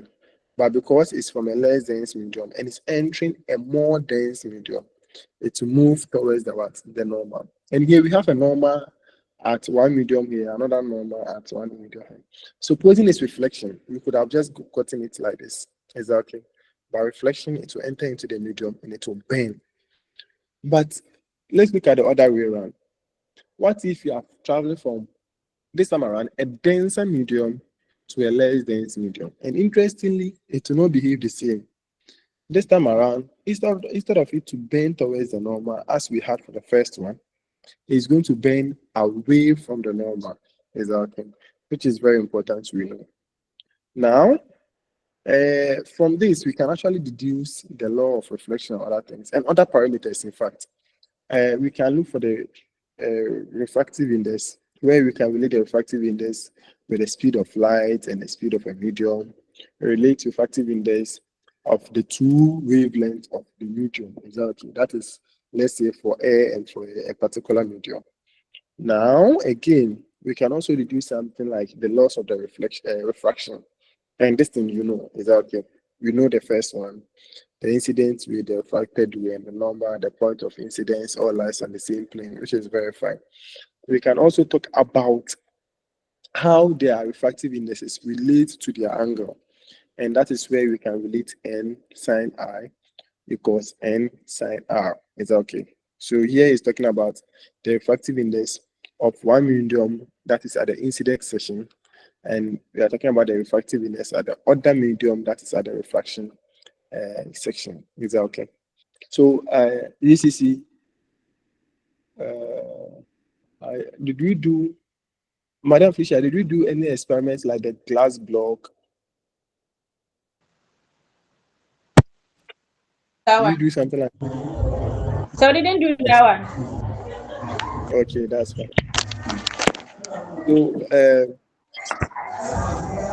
I don't know if we are confident with the glass block. That one too is a very nice way of demonstrating refraction, where a light or a beam passes through. You look through and you see the bending, and we locate the emitted ray and relate it to the refracted ray and other things. Now, if we have a refractive index from the previous slides that I showed you, we can relate refractive index and the speed of light and the velocity. Is that okay? So it was related as n equals CV. Is that okay? Yeah, please excuse me a minute.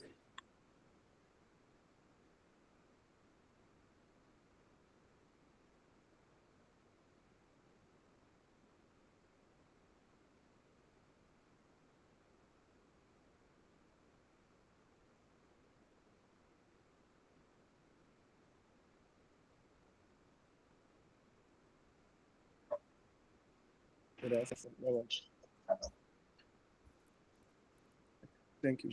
So, which was related as n equals CV. Is that okay? So now, if you substitute this CV in here, so we are going to get CV. We ignore this. We get CV. Then we will ignore the N2 here. Then we replace it by CV. Is that okay? But this time around, we are relating it with the velocity. So here is going to be velocity 1 and velocity 2. Is that okay? And the speed in air is still going to be the same in both ways. Is that okay? So we can cancel the C here, cancel the C here, and of course get 1 over V1. That is what is here. Sine our angle 1, and 1 over the V2 sine of the angle 2. Is that okay? So this is very, very important to note.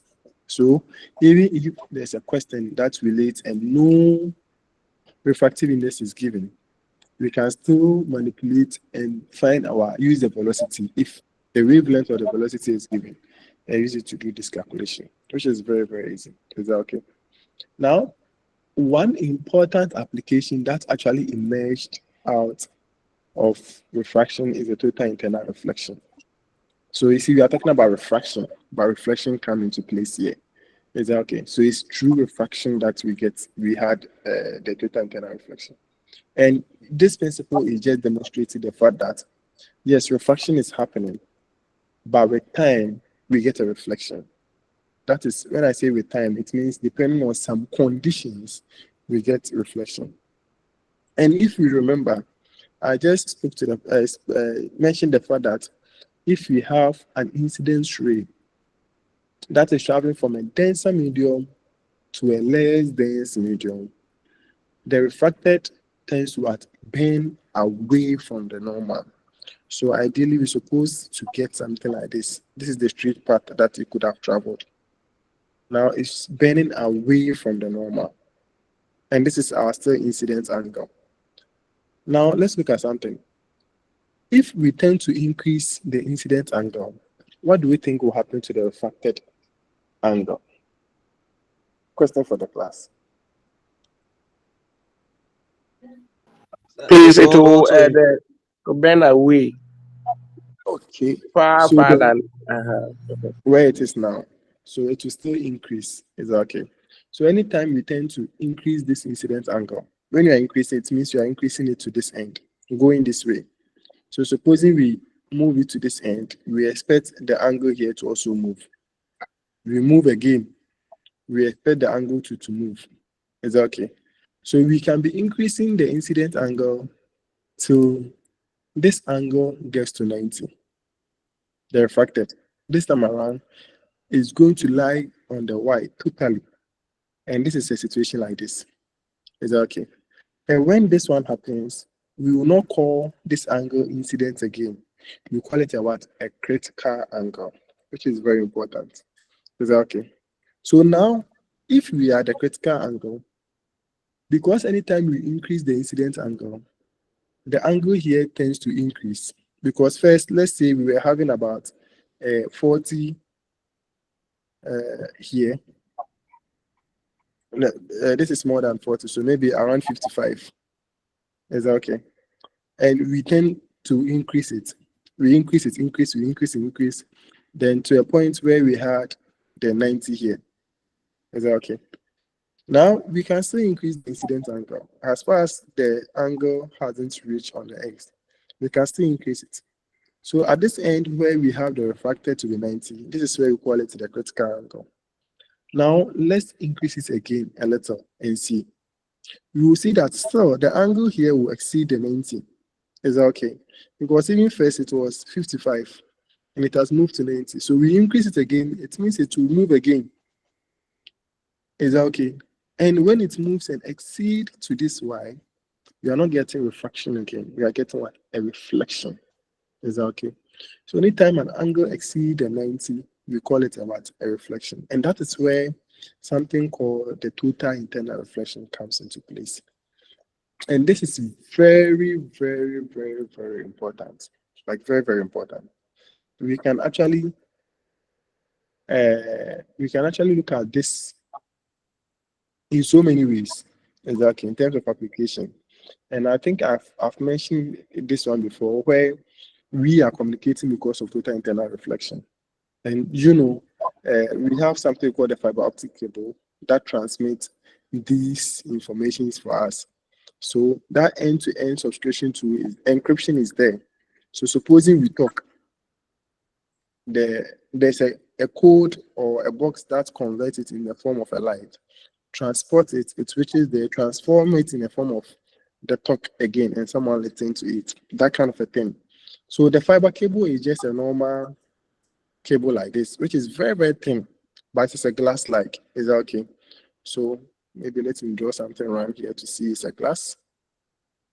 And because the medium that is traveling in is more dense than the environment around it, light tends to enter. Ideally, we expect the light to emerge out, but it will not, because the light entering is at an angle that is more than the critical angle. So it will still stay inside. Reflect, hit, reflect, hit. Is that okay? Then it will just be going. So where the cable ends. Now, supposing we have this kind of a cable, and we have it at this end, Cape Coast here, to say northern region. You see how fast we can be transporting information. Is that okay? And this is what we use for our internet coverage. So the last time we heard that something is under the sea and it has been chopped off because because of that we are not getting internet and services. Is that okay? From MTN or other network providers. It's because of this cable. Is that okay? So this cable is there, but it's jacketed anyways. We protect it a lot. We use some of these cables in our lab here. But the one under the sea is very, very jacketed, like very, very big and jacketed very well, so that no amount of distraction can break it at all. So the one that I have here, this cable is actually as thin as our hair, very, very thin. But the one I have here is jacketed to see the diameter of my finger. Is that okay? Not really that thick. So by the diameter of my finger. And even with that one, when you're handling it, you have to be very careful because if you don't take care, you break the fiber inside. Is that okay? So the one that we use in telecommunication, we have this one transported throughout the world. Is that okay? Every end across. So you are a network providers, it comes to Ghana, you tap from it, you broadcast it, other people get it and they use it. Is that okay? You want to send information, that is it. I am teaching and you are listening because of this. You are able to hear me because of this. We send information through WhatsApp because of this. Is that okay? Because it's giving you a form of an internet that you are able to what? Share information through. Is that okay? Which is very, very important. So the application is wide. It has a lot of applications and a total internal reflection. And if time permits us, I think this will be doing some practicals. If you do practicals and you tend to pass through, I'll show you these fibers and a real application of them. Is that okay? Now, under our Snell's law, we can actually derive another formula in here. Is that okay? Where we can derive, of course, we have N1 sine of I, N2 sine of R. By relating it to our total internal reflection, we are talking about air in a medium. Is that okay? And we know the refractive index of air because this time around it's traveling from the more dense medium to a less dense medium. The less dense medium becomes the air. Is that okay? That is going to be our N2. So we can represent our N2 by 1 because the refractive index of air is 1. And we don't know the refractive index of the glass, so we keep it as N1. Is that okay? Now, the angle that we are talking about here is at 90 because I was at C, because you said dealing with total internal reflection and their angle of movement. If you reach a point where the refracted is at 90, that is the point where we call the I as what? C. Is that okay? So the incident angle now is called the critical angle. Now, the R here is going to be represented by our 90, and our I here is going to be represented by our C. Is that okay? So this is C, this is 90. And anytime we do a sine 90, we are going to get a 1. So this N goes to the 1. And here, our I here goes to C, so C. So with this formula, we can actually use this formula to find the refractive index of the medium that we want to transmit information through, which is very important. Is that okay? Because the refractive index has a lot of influence on the form of the transmission we are doing. It may even influence the speed of light in there. Light is supposed to be traveling very fast, but if you know the refractive index, it may influence it because you know there's even a relation between the refractive index, the speed of light, and the speed of the medium.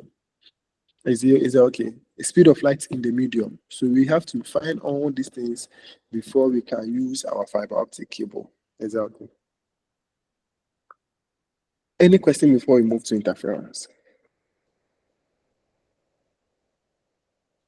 You can give me a thumbs up so that I continue if you are okay.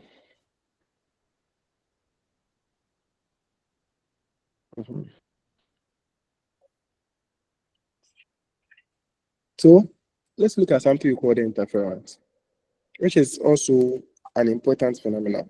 Now, with light matter interaction, we are done with the reflection, we are done with the refraction, we are the interference now. I don't know, I think I have to check the model well. I think we have to really dive more into the interference one way or the other. You doing the Thomas Young and other things. I'll check if the need for You also have mirage too. mirages. Okay. Yeah, mirages too before interference. Before interference. Okay. Yes. So maybe it skipped me. I may go through them, add the necessary things if there's a need. Is that? Yeah, because there was a question on mirage. How But some of these things, I think If mirages, when I skip mirages, you'll be fine. But anyways, I'll just add it for you. Exactly. So Sarah, let so you know what?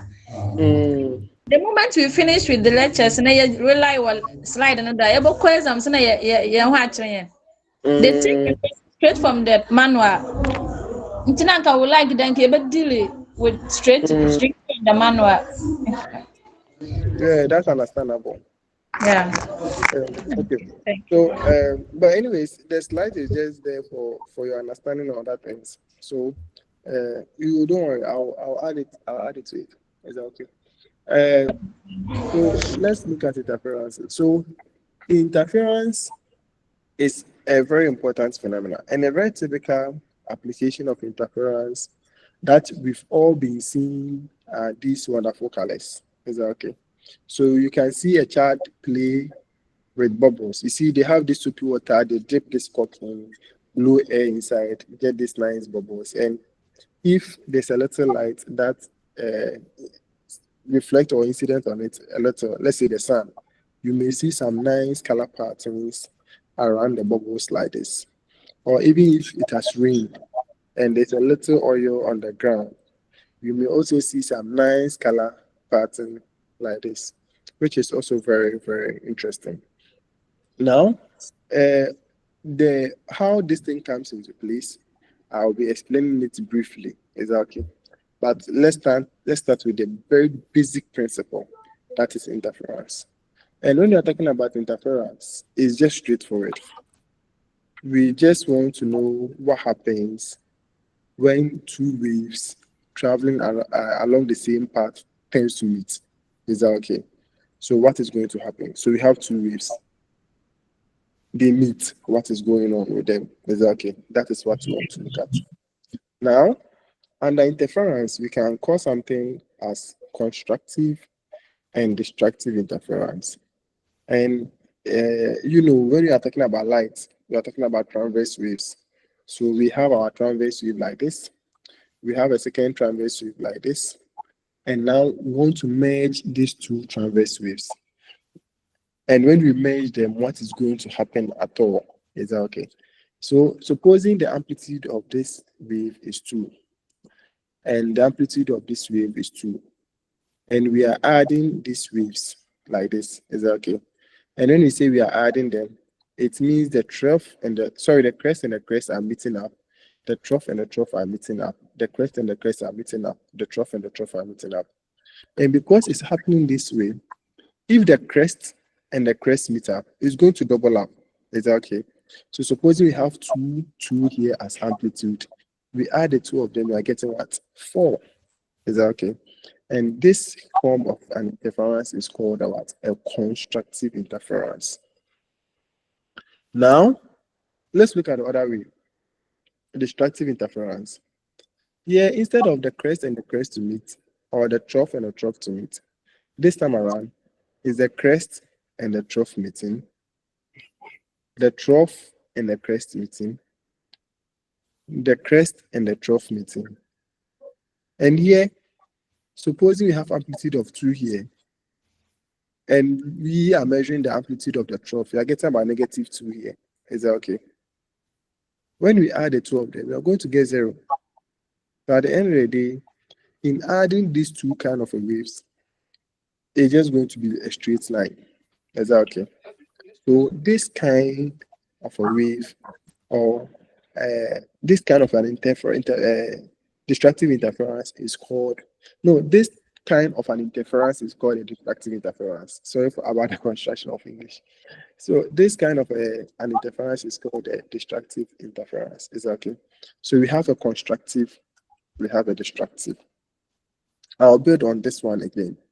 We are just going through all of them piece. There's a whole section of interference, so I'll go through it. Now, let's talk about diffraction. And when white light that you have, let's say, I don't know where you are, but if you are using the sun can be categorized as a white light. Or let's say you are using your room light, it's a white light. This white light is composed of so many colors that are together. Is that okay? And in fact, we can disintegrate the colors to look at the different portions that we're actually getting. And a very typical example of a dispersive medium that can help us do that is a what? Question for the class. What is a typical dispersive medium that can help us disperse a light? Please, Prism. glass. Very Prism. good. A prism. Glass Exactly. prism. Very good. Glass prism. So if I have a prism there, what I just have to do is to pass through light at one end here. And at the end of the day, a very nice bright colors will be dispersed. Exactly. Very nice ones. Now, this thing that we have here is a perfect way of dispersion of light. Another perfect way of dispersion of light is also using something we call the diffraction grating. Exactly. And in fact, the diffraction grating is doing a very wonderful work in here. And you know, when we're talking about diffraction, we are just talking about light when it hits an aperture and at the end emerging out one way or the other in the different parts. Is that okay? Here, this is how the diffraction works. You see, we have a nice plate like this. When you see a typical form of a grating, and I don't know if you heard of something like a slit before. And when you are even teaching your students how light travel in the straight path, you see you have some cardboard and you drill some holes in it, about 3 cardboards, I think. You let the observer stand at one end and the light is at the other end. And you make sure the holes are in line and you observe, do you see something? Yes, no. Then you move one cardboard, do you see something now? Yes, no. That kind of a thing. I stand to be corrected. Is that how you do it? Yes, sir. Mhm. So that is how you do it. You see, and that hole that you drilled in there can be called a slit. Exactly. So, but this time around, our slits here, they are very tiny holes, small holes. And it may not be in the form of a circular part as you do yours.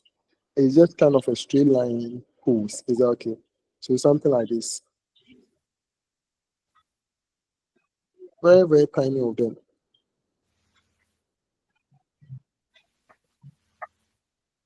And for every grating that we have, so a lot of them. So we get to the last one. And now every grating has its own number of grating that it has. Some has 80, some has 600, some has 1,000. So you can imagine that we have these lines, many as 80 on them on a small grating. Is that okay? And you can imagine that we have some of them that is about 1,000 of them that is on it. Is that okay? And because of something we call the booster angle and the Miller's law, it's able to disperse the light beautiful for us, which we'll be looking at very soon. Is that okay? I think it's around the unit 4 or something. So we'll be looking at it. But what I'm trying to say is it's not only a prism that can disperse the light. A grating can likely do a wonderful work. Is that okay? Which we have to also look at and also appreciate. Now, maybe I have a grating, and let me show you my grating.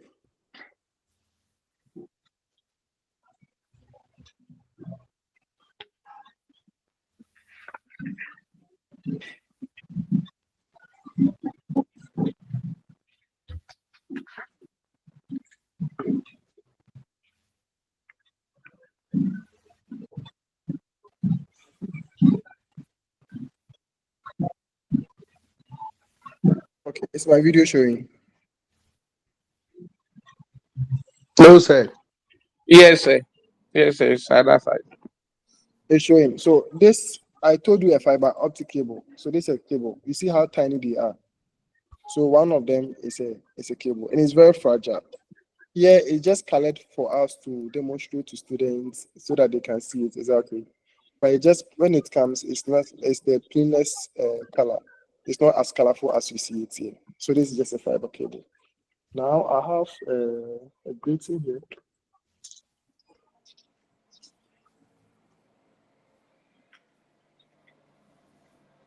Okay, so this is a grating, and I don't know if you can read the lines on them. Can you read? No, sir.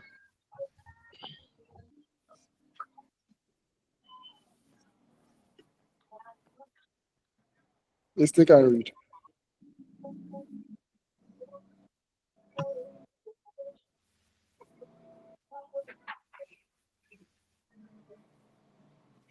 Or it's not clear enough. You can actually see me. Okay, I'm coming. Oh.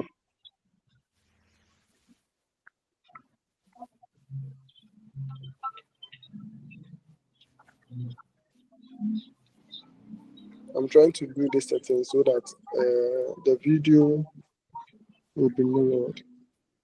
Okay.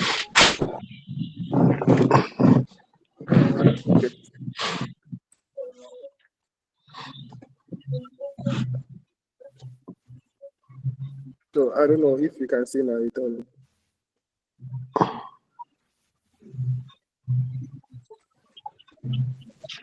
Hold on. What about now? Still. It's still not showing. Okay. Yes, sir. I can see some 600. Okay. So 600 lines. Is that Okay, okay? 600. The 600 lines there. This is just a common grouping. And if we, I don't know, I want to show you if you can see a dispersed color inside. But do you see any some rainbow colors inside? Yes, yes. Very good. Very good. So you see, that is the dispersed light nicely in there. In fact, we have another one too here. That is about 1,000 lines in there. But these are a lot of lines in there. But here, before you see it, unless coming.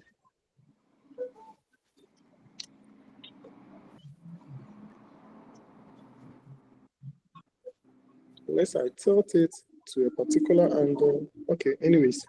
When we start our practicals and you come around, I'll show you all these things. Is that okay? But this is just a grating. Is that okay? And it will just disperse the light nicely for you in there. And it just have some lines there that we call the grooves. Yes. We have other centers also joining us. So how do we see it? Your practical, during your practicals, you also see it there. Is that okay?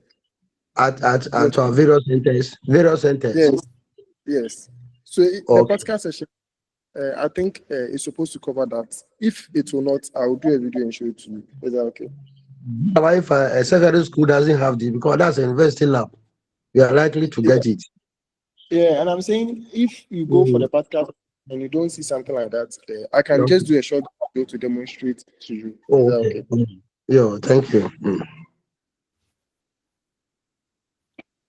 And I think I mentioned this thing, a fiber to you. I want to show you something again. So this is a fiber, very, very tiny. Is that okay? Very, very tiny.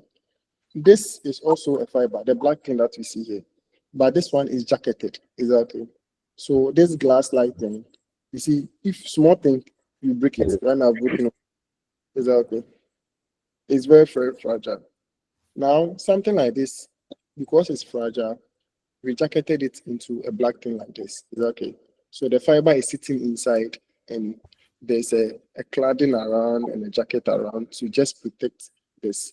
So that even this one, I do something like this, it will not, you see, I do something like this, it will not break. But here, I do something small like this, it will break. Is that okay? So this is a fiber. Okay.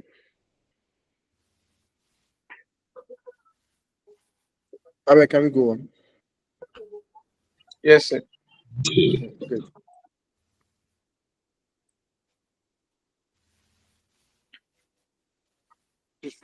Now let's talk about something you call the absorption. But anyways, all of these things that we are talking about, we have to dive more into it. But the unit one has to do a small explanations of all these ones. That's why I'm doing that. Is that okay? So we take our time and dive into it. For the absorption and the scattering,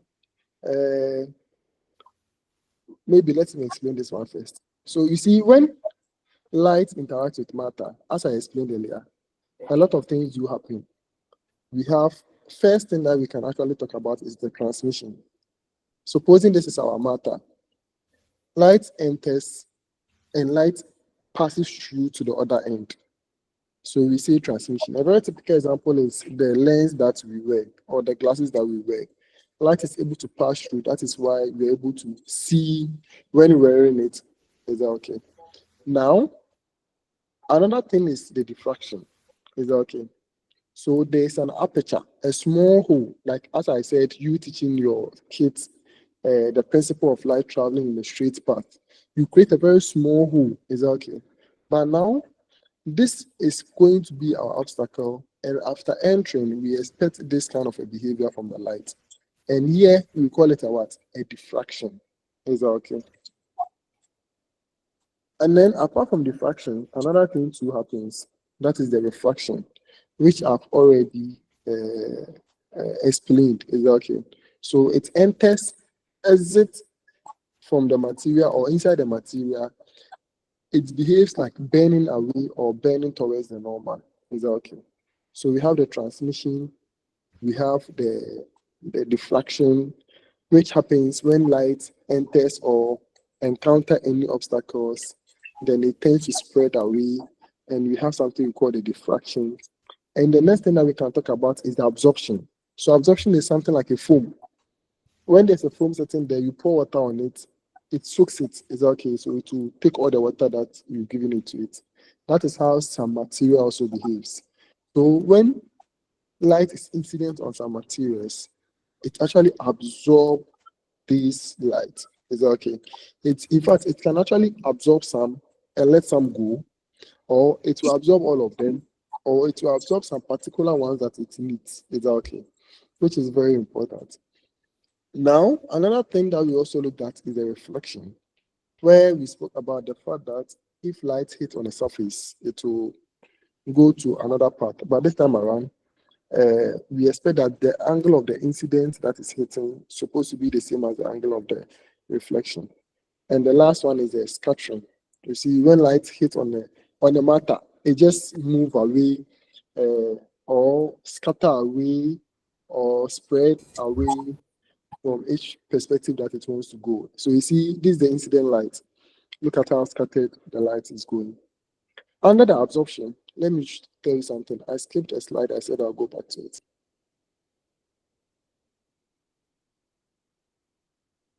Very good. This one. Clouds or the gases in air do absorb some light. Is that okay? Before it reaches us. And we use this one to do a lot of studies.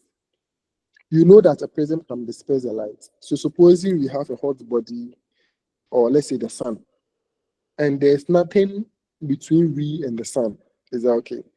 We expect that if we place a prism there, the prism should disperse the light for us nicely as this, a continuous spectrum. Perfect. Now, if we have a gas there, which we, of course, we have gas in the sky, and we place a prism there after the gas, we will observe that we have some lines that are black. We don't get the continuous spectrum here as we are having here. And here we call it the absorption line spectrum. This is because the gas here is absorbing some of the what? Of the light. So you see the black sections here, it means the gas has absorbed all them. And the one that is able to reach us here, or the transmitted one, is the one that is able to pass through the prism and disperse nicely as this. Is that okay? Now, even the absorbed one, if we remove the light, it can re-emit again, which we'll be looking at it again, later. Re-emission. Re-emission is something like, do we know the rosary? Calyx. The calyx used it. If you know the rosary, right? Yes, sir.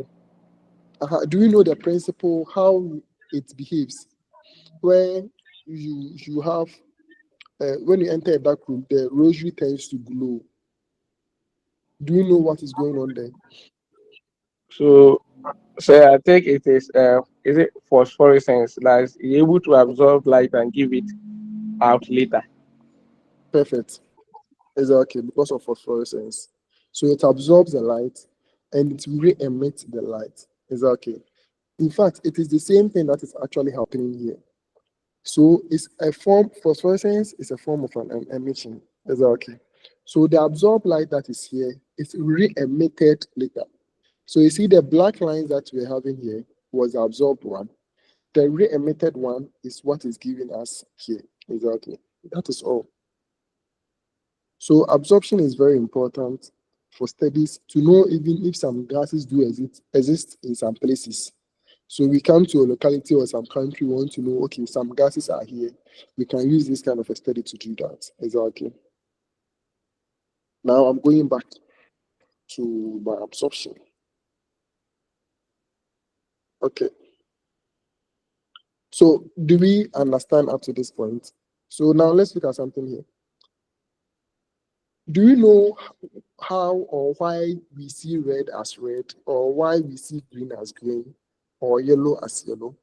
Question for the class. Why is your dress that you are wearing? I can see it as green. Why is it green? So it's due to absorption and let's say reflection. Perfect. Exactly. It's due to absorption and reflection. So your dress that you are wearing, a white light hits on it. And now you know that a white light is composed of so many different colors. Is that okay? So all the colors hit on it. Red is sitting on it, green is sitting on it, yellow is sitting on it, brown is sitting on it, violet is sitting on it. Is that okay? Indigo is sitting on it. It hits on it. Then your dress tends to absorb all of them and reflect only particular ones. And the one that is reflecting is what you are seeing. So if you see green, it means it's reflecting the green so that we see. So you go out of your room, maybe you have a garden, you see the nice trees, and the tree that you are seeing is green. It's because the leaves tend to absorb all the colors, of course, and reflect the one that you are seeing. And as I said earlier, our eye doesn't produce its own light. It's because of the reflection and the structuring and other things that makes us see. Exactly. So what the material reflects or scatters, that is what you see. Exactly. Which is very important that we know. Now, there's this man who did a very wonderful work. That is the Fermat principle. And here, I think we've done it before, either atomic heat and optics or general physics. I don't remember. But do you remember anything on our Fermat? Yes, sir. Perfect. Someone should second say Michael for me. Do you remember anything about Fermat? Yes, sir. Perfect. Now let's go on. It means my work will be easier. Let's So now if we have, let's say, I did this demonstration when I was teaching before, but let me still do it again. So if we have a pool here, and you took your child to a pool to swim, and you see the pool has a stairs that we can descend from, and say your child is here, mistakenly, the child dropped in, and the child cannot swim. You saw it, and you have to go and save the child. And you, particularly, of course, you can swim, and you are standing here. In the case of rushing in here to go and save the child, of course, you can choose to be safe, go here, go and take the stairs, descend down, then save the child. Of course, you can also move here, straight, dive into the sea, the pool, then go and save the child. In the actual rational being, where are we going to, which part are we going to pick? I'll call this part as part 1, and I'll call this part as part 2. The shortest route. Very good, the shortest way. And that was the argument Fermat was bringing on board. So he was just saying that we have a surface here. we have a reflected light. We have an incident light, we have a reflected light. Is that okay?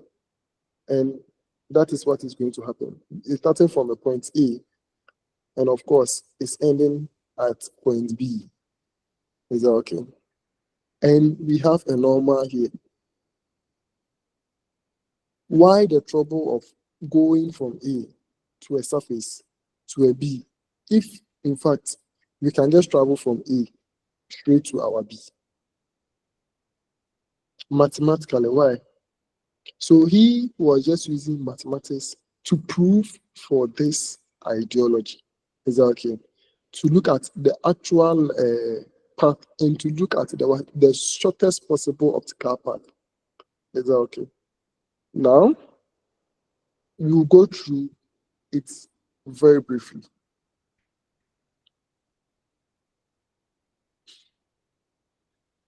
Now, if we have it as a situation like this, we have the reflected A from the A. We have the the incident ray from the A. We have the reflected ray from the B. Is that okay? Now, we expect that anytime we have a right angle triangle like this, Pythagoras can come in to do a magic for us. Is that okay? Because from our old understanding, we know that if we have something like XYZ here, it's the same as x equals square root of y squared plus z squared. Is that okay? Now, if we start from here, our point here is A, our point here is B. The distance between the A and the B is L. Is that okay? And the height from the surface is H1 for the A, incident ray. And the height for H2 is going to be what? Height for, B is going to be H2. Now, the most interesting that we want is the distance, which is L. Is that okay? Of course, our angles are here.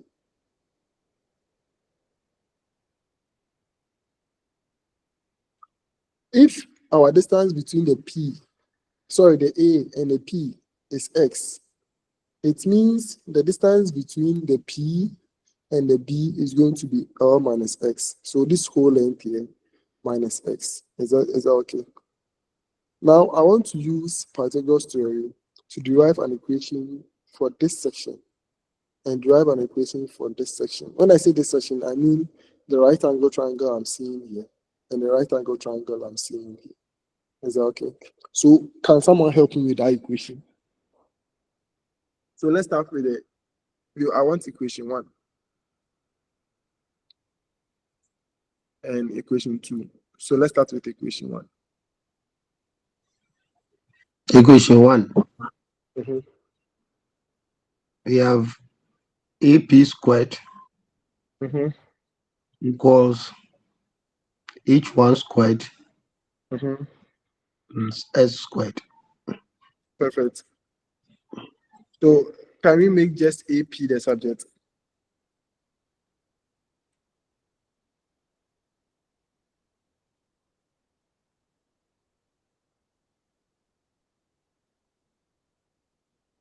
Yeah, Sebesman, can we just make AP the subject? Okay, so AP will be equal to the square root of H1 squared plus S squared plus S squared.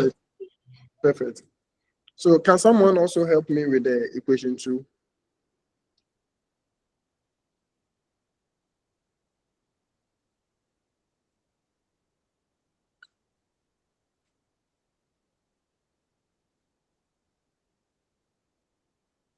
Equation 2, can someone help me? Equation 2. No, a different person apart from say you, Sebesman. I want a different person to talk.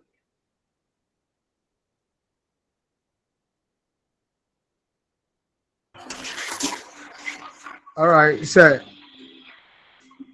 Equation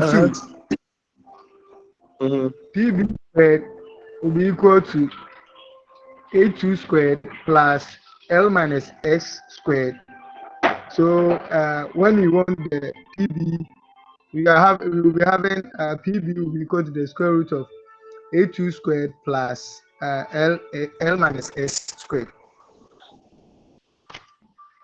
Oh, okay. That is perfect. Now, if we have these two equations, we are good to go. Now, these are the two equations, equation 1 and equation 2. Is that okay? And now, if we are considering the distance, that is the distance where from A to B, as from Fermat. Now, if we are considering, it means we have to add the distance between AP and that of the what? PB. And it means you have to add these two equations together, and you're going to get a D like this. Is that okay? Now, if you are talking about distance, we can also relate it in terms of velocity. Is that okay? And even time. You know that velocity is always equals to distance over time. Is that okay? Now the D here is what? Making T the subject. We will get D over T. D over V, sorry. Is that okay? Now, what we have here as our vein here, because we are dealing with the speed of light, we will just cancel the vein, then make it what? A C. Is that okay? So we will just do a substitution of this, and of course, we are going to get T to be equal to what? The D over C, and the D is this whole term over our C. Now let's look at something here. Because we are very interested in the time that it's used to travel and we want to minimize the time, we will find the derivative with respect to x. We will not go through this in again. Is that okay? But this is, I think it's in the model, and I will share the slides. Try and go through yourself and see if you get it. Is that okay? So that we don't waste time. So find the first derivative of this. Find the first derivative of this. Is that okay? And see if you are going to get these answers. But at the end of the day, we expect to get an answer like this. That is L minus x all divided by the square root of h2 squared plus 1 so into brackets L minus x all squared. This is very important because at the end of the day, when we find a sine theta of it, we are getting x all divided by square root of h1 squared plus s squared. And when you find a sine squared 2, we are going to get L minus x divided by square root of h2 squared plus L minus s squared. Is that okay? And if you remember, when we find for, excuse me, I'm coming. When we find for the derivative and we sent this term at the other end here, we had our x all divided by the square root of this, and L minus x all divided by the square root of this. This now is representing a sine theta 1. Is that okay? And here is representing a sine theta 2.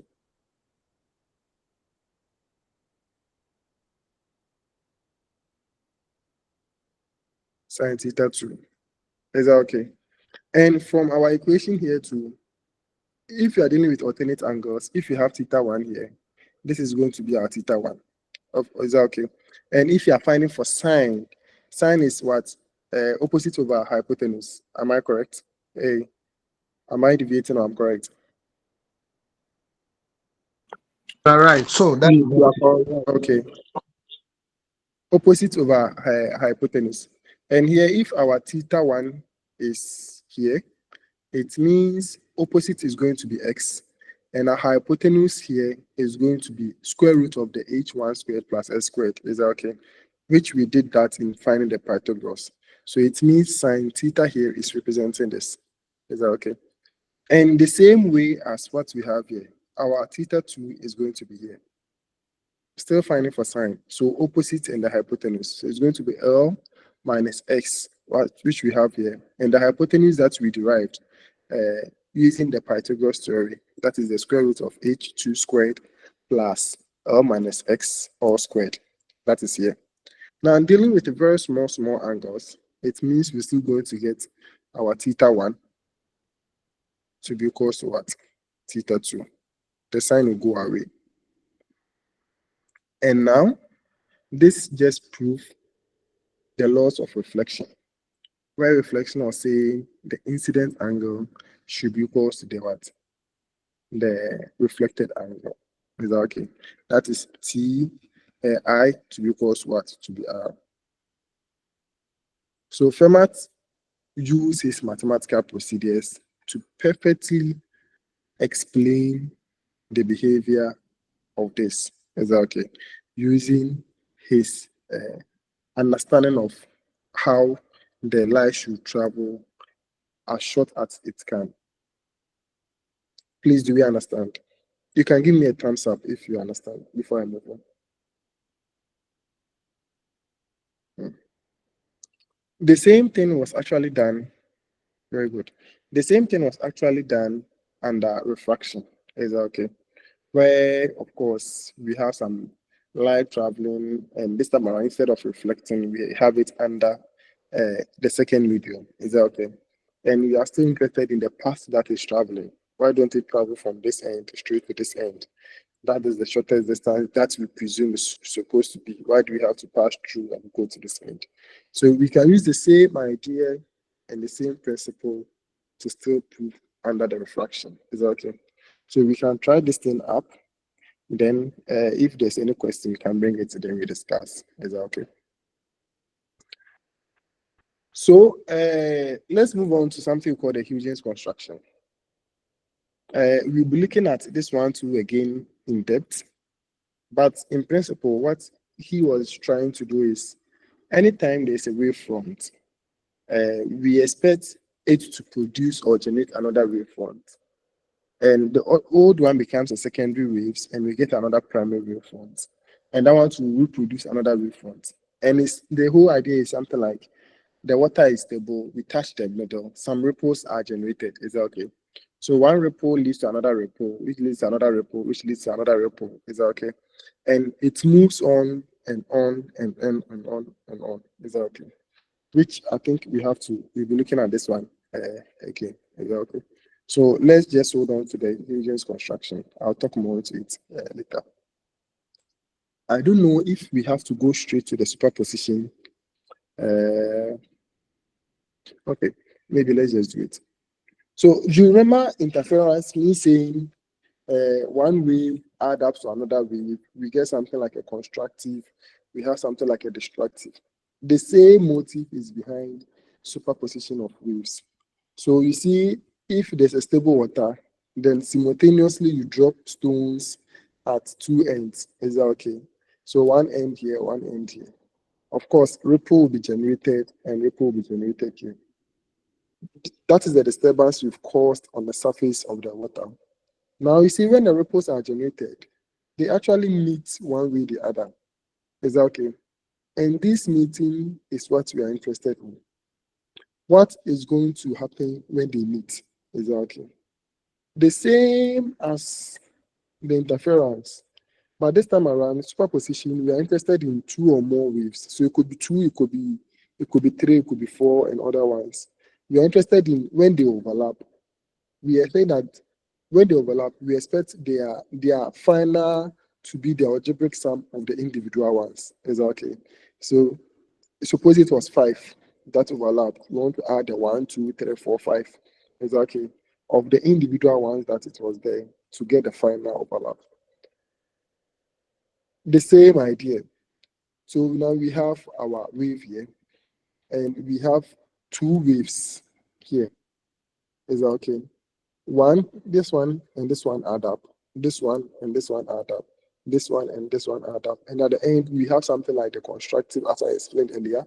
And the same way, if the crest and the trough rather adds up, or the trough and the crest rather adds up, or the crest and the trough rather adds up, we have the same thing as destructive interference. Now, if you have a waveform as 1, this, and we have a waveform as 2, as this, and we add the two of them using a trick, we expect to get the final of the two resultant wave to be a squared, a1 squared, a2 squared. That is the amplitudes of the individuals, plus a2, a1, a2 cos of the alpha 1 plus the alpha 2. Is that okay? Now, if you want to find the angle between the two waves, of course, we can use tan to do that. Is that okay? Where at the end, we expect to get a1 sine of our angle 1 plus a2 sine of our angle 2, a1 again cos of our angle 1 plus a2 cos of our angle 2. There's no need for us to go through the trick procedure in getting this. Is that okay? But we can just explore and try it out. That if we have a sine and a sine and a sine and sine is adding up, the procedure in doing that, most of the times we take 1, we take 2, then we find the 2 of the a and 2, then we find the cos of the side here, we subtract it. Is that okay? In the form of subtracting it, that is where we get this cancels this, then we get only the alphas represented. Yes, Sir Bismarck.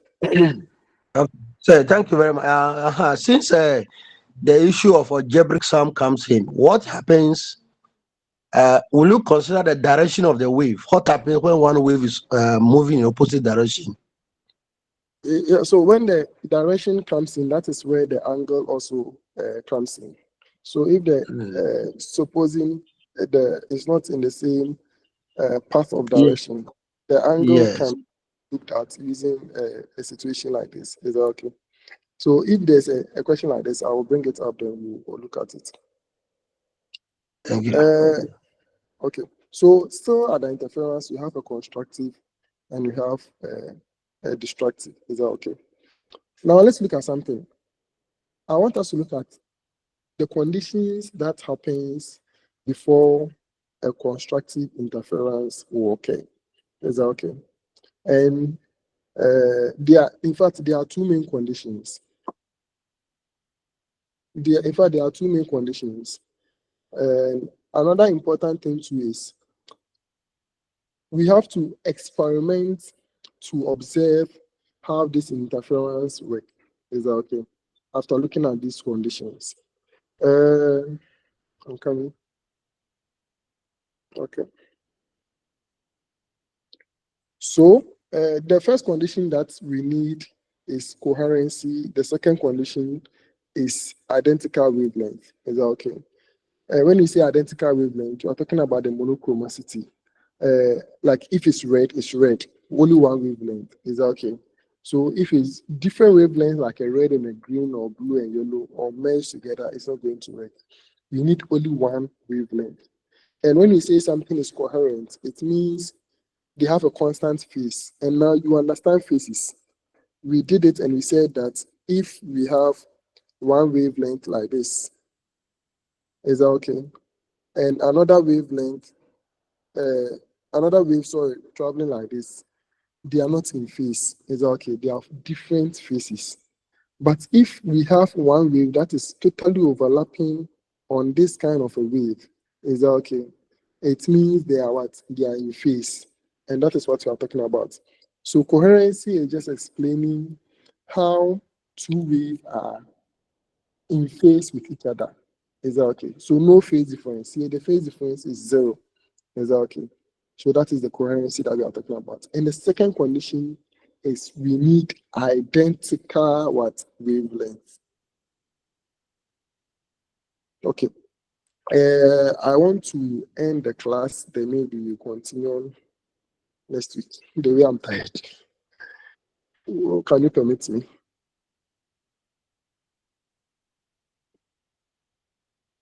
So next week, maybe when we meet, you will talk about the experiments that Thomas Young did. Hello, sir.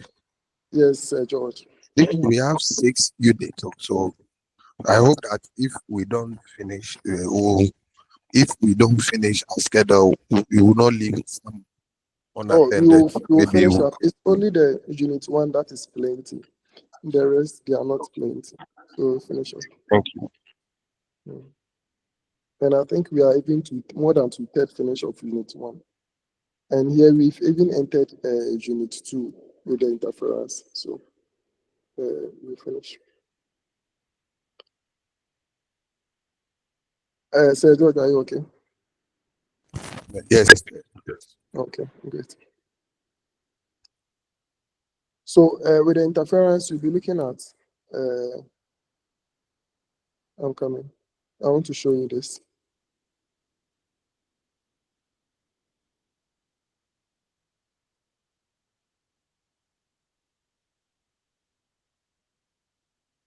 Okay.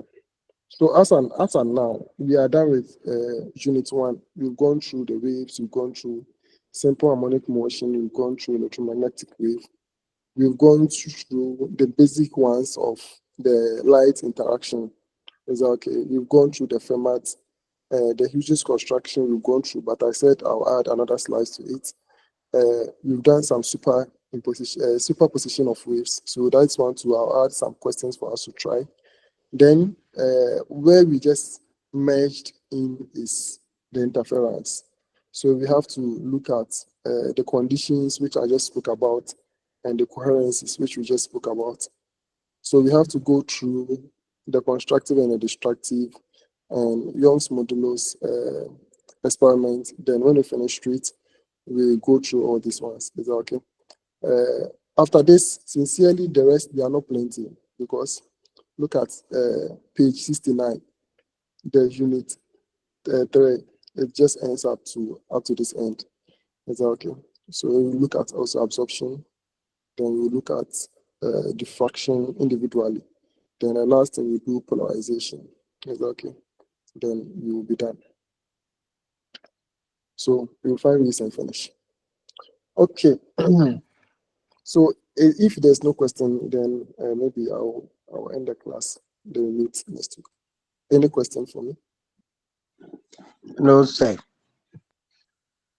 Okay, thank you very much. So Thank have you a too. nice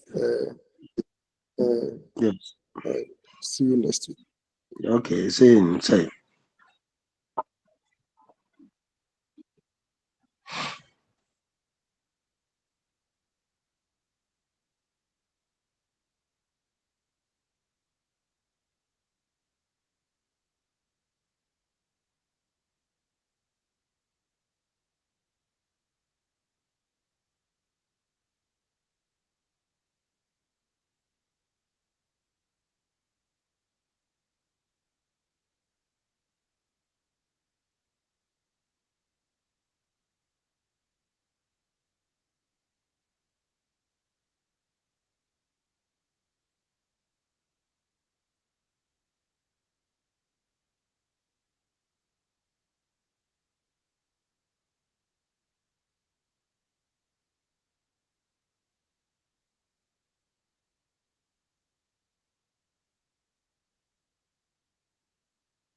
Hello.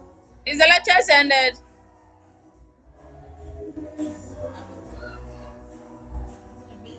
Okay. Hello, colleagues.